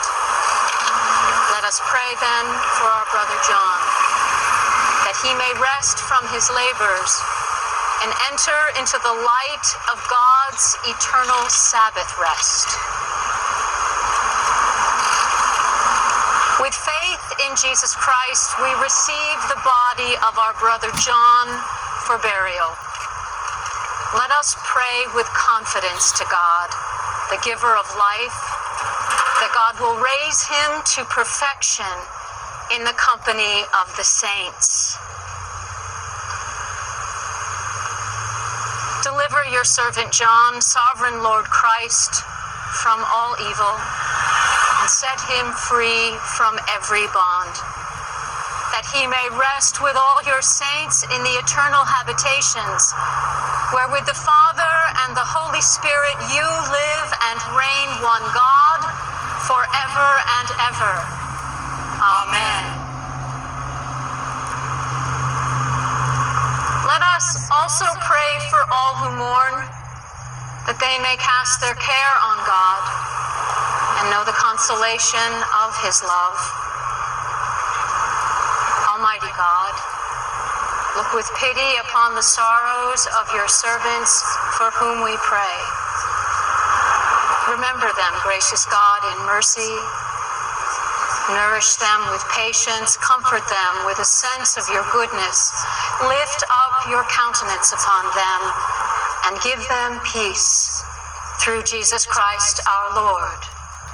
Amen.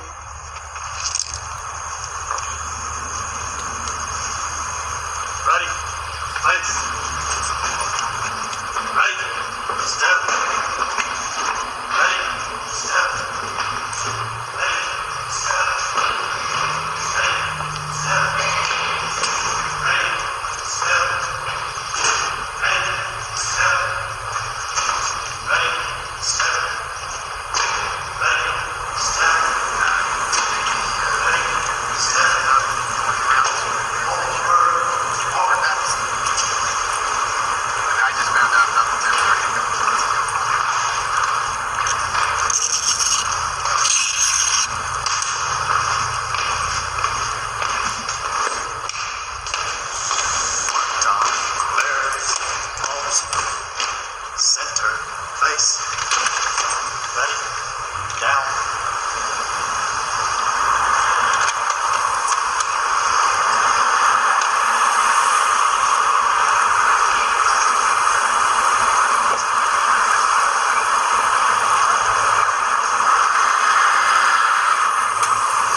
They're the family accompanying Senator McCain. They're about to enter the cathedral here. And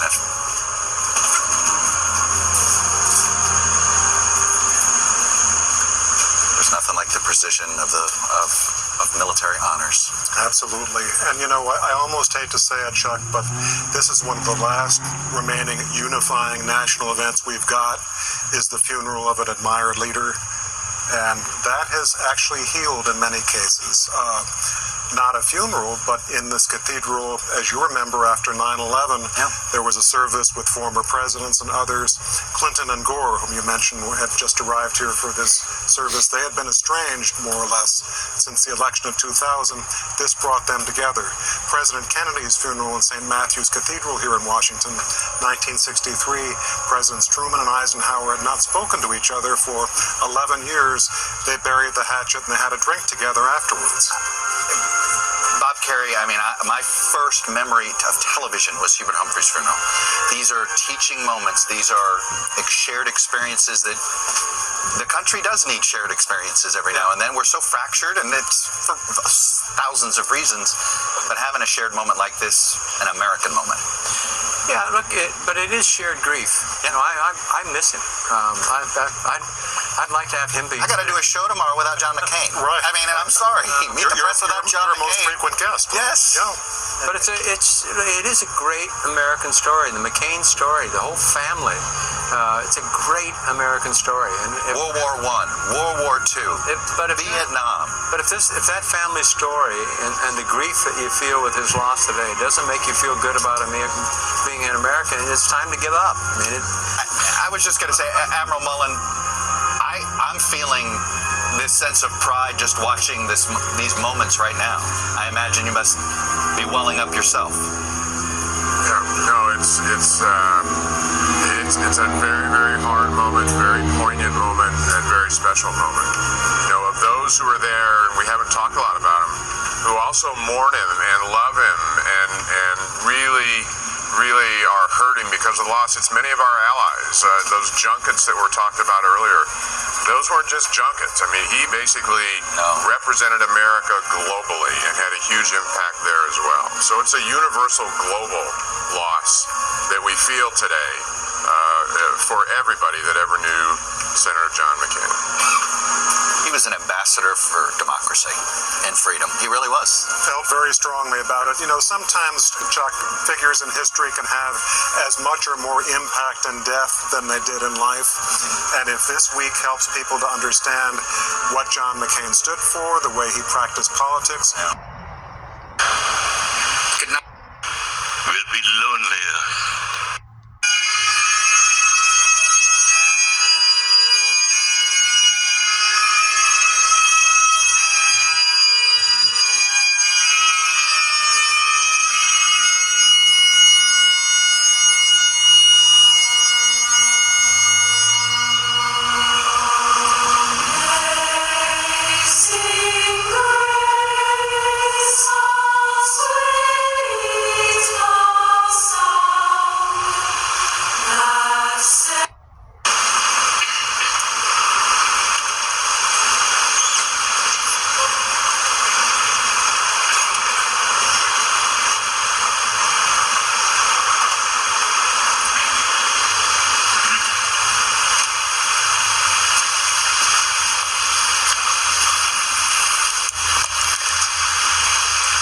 Cindy and the McCain family, I am honored to be with you to offer my sympathies and to celebrate a great life.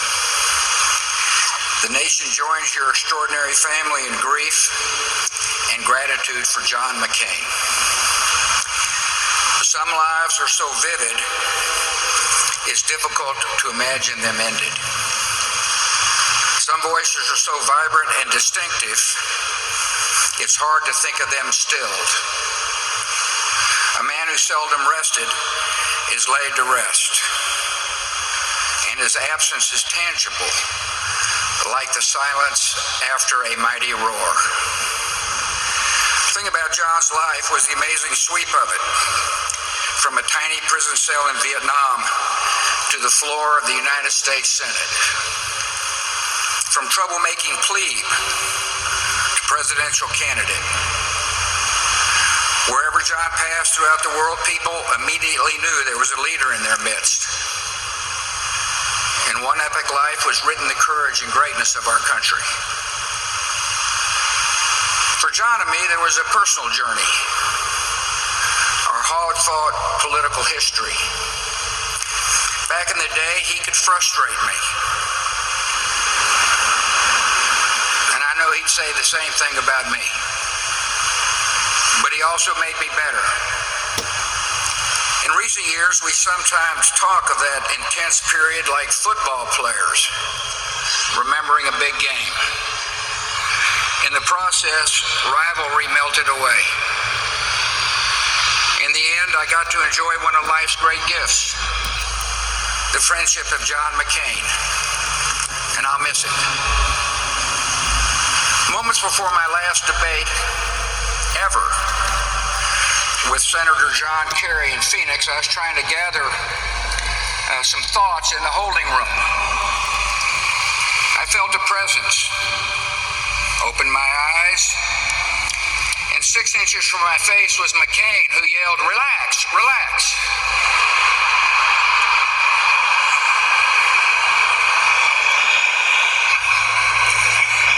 John was above all a man with a code. He lived by a set of public virtues that brought strength and purpose to his life and to his country. He was courageous, with a courage that frightened his captors and inspired his countrymen. He was honest, no matter whom it offended. Presidents were not spared.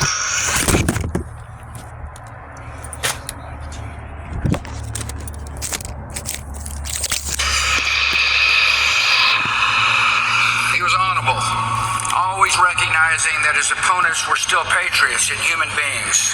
He loved freedom with the passion of a man who knew its absence. He respected the dignity inherent in every life, a dignity that does not stop at borders and cannot be erased by dictators. Perhaps above all, John detested the abuse of power. He could not abide bigots and swaggering despots. There was something deep inside him that made him stand up for the little guy, to speak for forgotten people in forgotten places. One friend from his Naval Academy days recalls how John, while a lowly plebe, reacted to seeing an upperclassman verbally abuse a steward. Against all tradition, he told the jerk to pick on someone his own size. It was a familiar refrain during his 6 decades of service. Where did such strength of conviction come from? Perhaps from a family where honor was in the atmosphere, or from the first-hand experience of cruelty, which left physical reminders that lasted his whole life, or from some deep well of moral principle. Whatever the cause, it was this combination of courage and decency that defined John's calling, and so closely paralleled the calling of his country. It's this combination of courage and decency that makes the American military something new in history. An unrivaled power for good. It's this combination of courage and...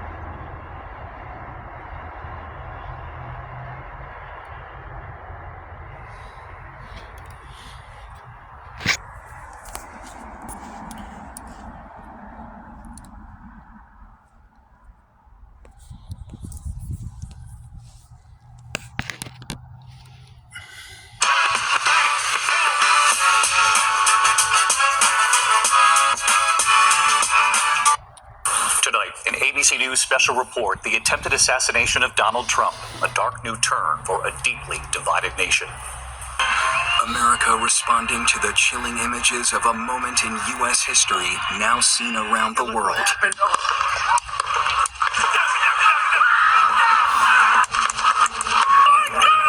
Tonight, inside the investigation into the attempt on Donald Trump's life.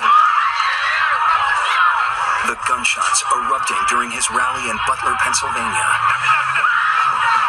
The microphone picking up the cries of people yelling to get down. Those critical seconds when the Secret Service rushed the stage, shielding Trump until it was safe to move. Authorities identifying the gunman, 20-year-old Thomas Matthew Crooks. A law enforcement officer revealing stunning new details about the suspect.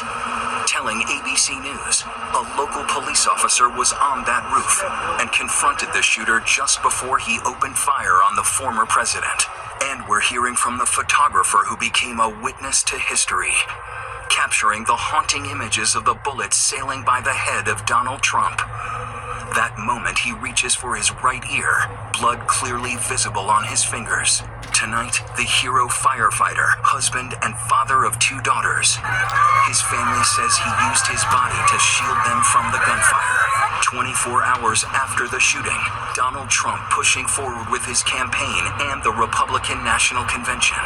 The former president revealing he considered not going to Milwaukee today. What changed his mind? And you just heard President Biden addressing the nation. his message to America tonight. Good evening, I'm David Muir, and thank you for joining us for what has been a very disturbing 24 hours in American history. The attempted assassination of former President Donald Trump. Gunfire erupting at his rally in Butler, Pennsylvania. Tonight we will take you inside the terrifying moments. The investigation, of course, now picking up speed. Federal authorities revealing new details at this hour about the alleged gunman. The images now seen around the world, Donald Trump taking the stage before thousands of cheering supporters. 8.5 minutes later, gunshots fired into that crowd. The former president seen grabbing his ear, ducking for cover.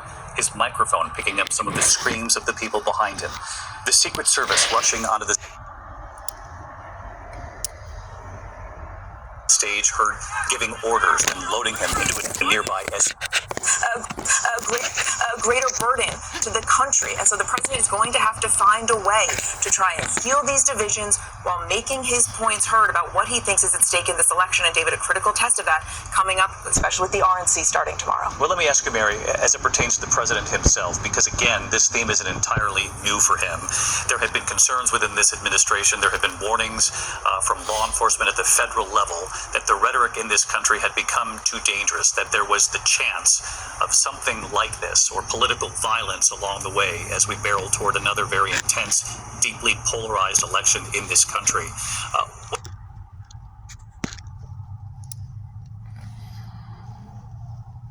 What are your sources telling you from inside the White House about that initial reaction to what the president heard on Saturday had happened to Donald Trump, and whether or not this was something that this White House had feared, not that it would happen to Donald Trump per se, but that something like this could happen along the way as they witness just how divided this country is? I think political violence is certainly something that this White House has always feared, that this country has been fearing, as we have seen the rhetoric in this country become increasingly explosive. The president, we know, and scrambled. He raced out of church with his staff to get that briefing, then racing back here to the White House, cutting short his trip to Delaware to address this. He's been constantly briefed over the last 24 hours, and he made clear when he spoke out earlier today as well that he is trying, of course, to figure out and get to the bottom of how this was able to happen, but also to make sure that this can never happen again from a security perspective, while also urging the country and Americans to come together to cool things down and also ensure that the country can move forward peacefully. We can disagree, but it has to be peaceful, David. Mary Bruce, President Biden addressing the nation from the Oval Office just a short time ago, joining a chorus of former presidents, both Republicans and Democrats, calling for an end to political violence. Mary, thank you. We know that 3 supporters were shot in that Pennsylvania crowd, 3 adult men who were attending that rally. One of them did not survive. Corey Comprador, a 50-year-old firefighter, husband, and father of 2 daughters, remembered as a hero tonight. He had brought his family to the rally, and tonight his family says he died jumping onto his loved ones to protect them from the gunfire. Here's Whit Johnson. At the Buffalo Township Volunteer Fire Company, black bunting hangs in honor of 30-year veteran Corey Comprador. He's a guy with a smile that lit up a room, volunteered here for years, doing life-saving stuff for complete strangers, putting his life on the line. Corey's uniform still on display in his locker next to those of his fellow firefighters. A day earlier, the 50-year-old husband and father was in the crowd with his family at former President Trump's rally as a hail of gunfire erupted. An attempted assassination against Trump. Corey killed in the chaos while shielding his family. He was protecting his family from the bullets that were being fired. He lost his life. God love him. Corey was a girl dad. Corey was a firefighter. Corey went to church every Sunday. Corey loved his community. And most especially, Corey loved his family. Today, Pennsylvania's Governor Josh Shapiro ordering flags across the Commonwealth lowered to half staff in recognition of the tragedy, speaking with Corey's grieving loved ones. They have some very challenging times ahead of them. They will have an empty seat at the dinner table for the rest of their lives. But we need to make sure that Corey's memory is forever a blessing. Corey's family posting tributes online. Those who knew him not surprised by his sacrifice. Even if as a complete stranger, it wouldn't have been a shock to know that he did everything he could to keep people safe. That's just truly the man he is. And we heard that over and over again today, Whit, from anyone who knew him tonight. Corey Commodores' friends and family members are all saying he would reach out to anyone if they were in need. Absolutely, David. And Corey worked as a maintenance foreman, his employer telling us tonight that he was the kind of guy who could make friends in a heartbeat and would do anything to maintain the safety of the people around him, calling this a huge loss for the community. David.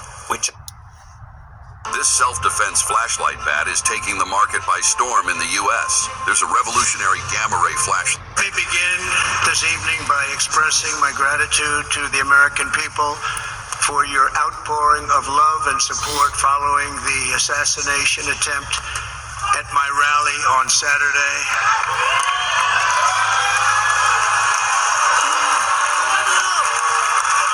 As you already know, the assassin's bullet came within a quarter of an inch of taking my life.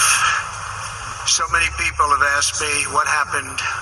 Tell us what happened, please. And therefore I will tell you exactly what happened, and you'll never hear it from me a second time because it's actually too painful to tell. It was a warm, beautiful day in the early evening in Butler Township in the great Commonwealth of Pennsylvania. Music was loudly playing, and the campaign was doing really well. I went to the stage and the crowd was cheering wildly. Everybody was happy. I began speaking very strongly, powerfully, and happily because I was discussing the great job my administration did on immigration at the southern border. We were very proud of it.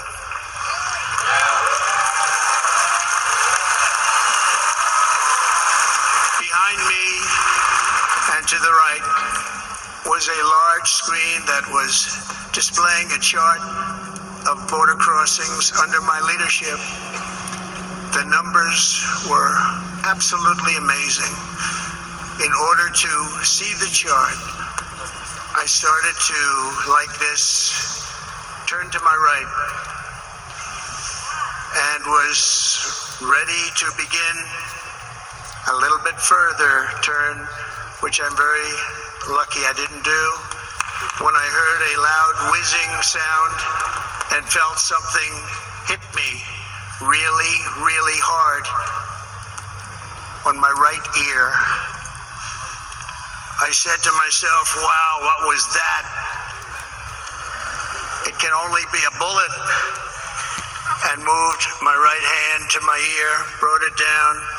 My hand was covered with blood, just absolutely blood all over the place. I immediately knew it was very serious, that we were under attack, and in one movement proceeded to drop to the ground. Bullets were continuing to fly as very brave Secret Service agents rushed to the stage, and they really did, they rushed to the stage.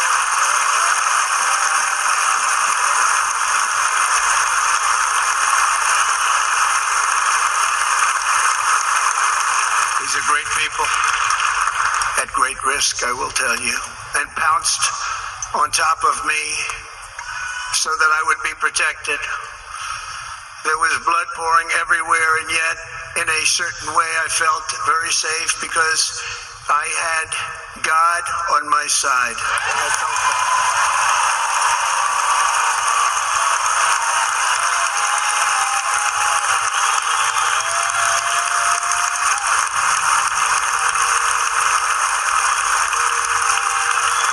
The amazing thing is that prior to the shot, if I had not moved my head at that very last instant, the assassin's bullet would have perfectly hit its mark, and I would not be here tonight. We would not be together. The most incredible aspect of what took place on that terrible evening in the fading sun was actually seen later. In almost all cases, as you probably know, and when even a single bullet is fired, just a single bullet, and we had many bullets that were being fired.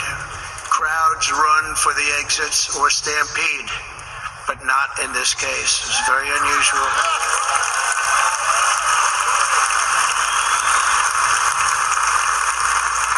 This massive crowd of tens of thousands of people stood by and didn't move an inch.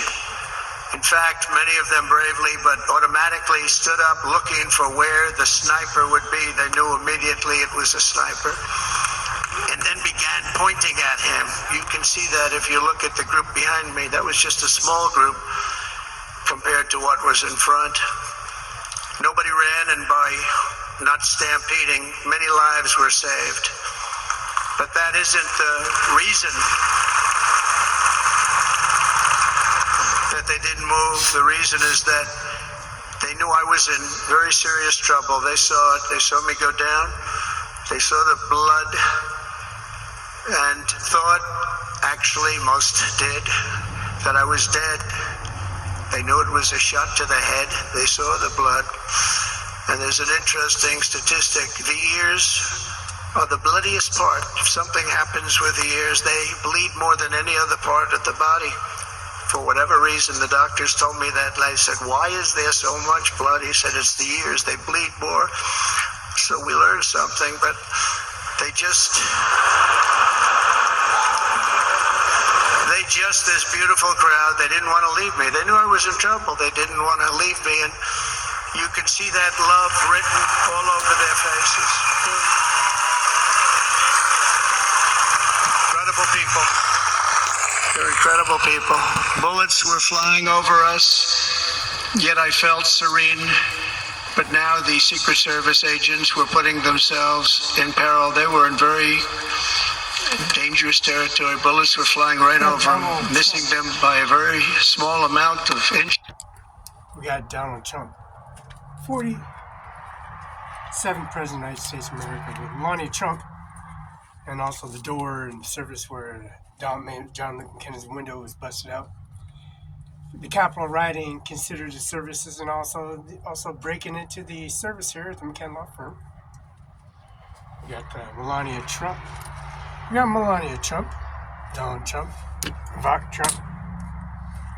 We got the monuments and services of John McCain with of course, the 46th President of the United States, Joe Biden. Now, Joe Biden's the President of the United States as we speak, and also changing the powers of Donald J. Trump on the January 20th of 2025. We got George Bush, the 43rd President of the United States of America. Now, George Bush, the 40th President of the United States. This is Kennewick, Washington City Hall. Monumented at Kennewick, Washington City Hall. That's Father Tom, Father Dylan, Father Richard, Father Cepeda, and also the services they have at the church here in Othello, Washington, on 7th and Jupiter. Father Cepeda, Father Tom, Father Dylan, Father Richard, and also Father Eric D. Olson. Olson Properties in Othello, Washington. Olson Properties in Kennewick, Washington. Bob Ferguson's attorney's office. Teresa Salo and Sarah McLean. And the policy of McCain Law Firm at 519-765-4451. We got Ronald Reagan. We got George Bush, Richard Nixon, and Gerald Errol Ford. This is Gerald Ford. Gerald Ford, Jimmy Carter, Ronald Reagan, George Bush Sr., and Richard Nixon. Because we got the original picture of Donald Trump. Donald Trump shaking hands with Ronald Reagan and Gerald Ford and Jimmy Carter and George Bush, and also the service of Ronald Reagan, George Bush Sr., Jr., Jimmy Carter, and Mr. Gerald Ford, and also the picture of Mr. Nixon signing contract service of Mar-a-Lago, Florida with Donald J. Trump. This is the picture, original document. Mar-a-Lago, Florida. Now, Mar-a-Lago, Florida, that's service and policy regulation with Richard Nixon, George Bush Sr., Jr., Ronald Reagan, Jimmy Carter, and Gerald Errol Ford. This is Gerald Ford. This is the President of the United States of America, the 47th, former President of the United States of America. We got George Bush Sr., Jr., Jimmy Carter, George Bush Sr., Jr., Jimmy Carter, and Bill Clinton, and Obama, President of the United States of America. The Queen, Melania, Donald Trump, and also the Queen's biological family members. We got the picture of the service of Annabella Trump, Ivanka Trump, Eric Trump, Donald Trump Jr., and also Tiffany Trump, and the service of Annabella Laura Trump, and also Marianne and Mary Berry Trump, the service of the Monument Service. We got the Manhattan, New York. Now, Manhattan, New York picture of the residence in Manhattan, and that's a Vox room. This is a Vox. Since they broke this window out, we got the video confirmation at the jewelry store at Mose Lake Miller's Jewelry Store, and the 91210 posters on the wall still. A Vox room. In the Vox room, there's Ivana Trump, there's Eric Trump, Donald Trump Jr., Eric Trump, Donald Trump Jr., and Ivanka Trump. And don't forget Mr. John Luke McKenna and McKenna Law Firm inside the YouTube URL, inside this office, and the business cards, business services, the contracts, the services, the business active business license, and how they broke in, and how the contemporary did damages, and how they came in here, wired the place up, and broke in and took the fax machine, fax printer, and then bring the Aaron Drive, the abandoned fax company, come in here, and then changing out the services and policy regulation, and bringing the confirmation, throwing a brick through the window, and then come in here, falsifying documents and services. July 13, 2024, Donald Trump assassination. And Bill Gates at 1835 73rd Avenue with his contract buying Apple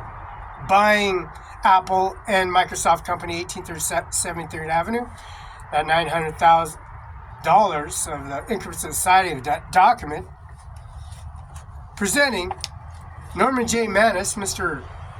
Senator McCain, his checks that are issued out to Senator McCain, and the policy regulation, Mr. Norman J. Manus being under the Secretary of Staff of the Arraignment Services of Policy Regulations Services, Andy Miller, Dano Garth, 35 C Street Northwest, Alfredo Washington, George Washington House, Mike Celtic from Athletics Club, that's Brooks Athletic Club in Alfredo, George Washington House, number 42. And that service and policy regulation of 45th President of the United States of America, because Bill Gates was the founder of Microsoft, and that airplane, they call it Trump, it's a Bill Gates airplane.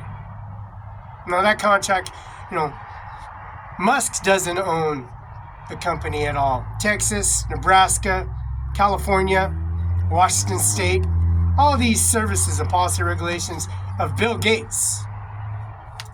Walking around with Felix, Barela, going with the Ivanka Trump, going to the federal courthouse in Richland, going to the Social Security office in Kennewick, Washington, and we did. And then they come here and make things up. And this policy regulation and services, how they make things up, the service and policy regulation and services of a regulation and service and policy regulation and services, making things up in such ways matters. This is 45th, 47th President of the United States, Donald J. Trump. This is the confirmation verification FedEx UPS at 7112 Okanagan Place. Eric I. Singer, Norman Rodriguez, Ryan Lutzkin, Dano Garth, former prosecutor, 44 years. Andy Miller, 50 years as a prosecutor for Benton County Justice Department. Mr. McKenna Law Firm, Carla McKenna, Virginia McKenna, at 519-765-4451, fax 519-765-6019. How they come here, race information.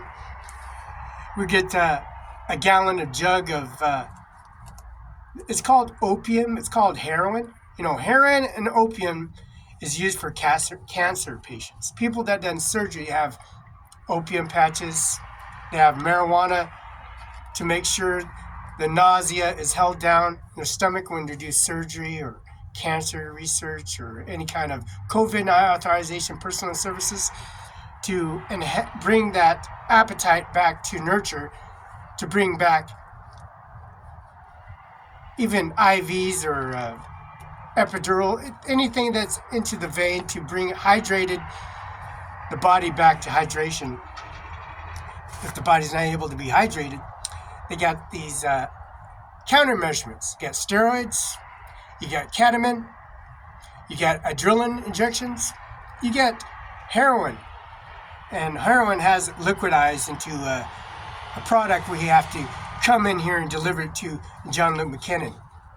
That means open the door, put it in services, call dispatch and services, call the Kennewick Police Department, State Trooper's Office, call the License Department, call the Social Security Office and Policy Regulation, Carla McKinnon, Virginia McKinnon, and John Luke McKinnon, and go to the Grand County Courthouse and make sure the files and services are in, because living testimony and services of the mysteries of the policy of Donald J. Trump pleaded not guilty to all charges, and also the service and policy regulations pleaded not guilty to any charges, and having testimony and service of that document at John Luke McKinnon's office at 509-765-4451. Fax 509-765-6019. The Washington Bar Association. The Washington State Bar Association, 13294. Patty Murray, Judith Wardnick, Mr. Bob Ferguson is the governor of Washington State. Jay Inslee's not the governor no more. ExxonMobil is called ConocoPhillips Oil Company in Mose Lake, Washington. We got YouTube URL information. Amir Singh Nijjar, CIMARON5, 1400 East Main Street, Othello, Washington. Amir Singh Nijjar and Pajap Opal at 1400 East Main Street, Othello, Washington. UBI number is 602-720-979. The Washington State Bar Association, here at McKenna Law Firm, PS Corp., the business renewal, the business license, and services at John Luke McKinnon's office. This policy, regulation, and service with John Luke McKinnon's office. And the law firm, policy, regulation, and business renewals, services of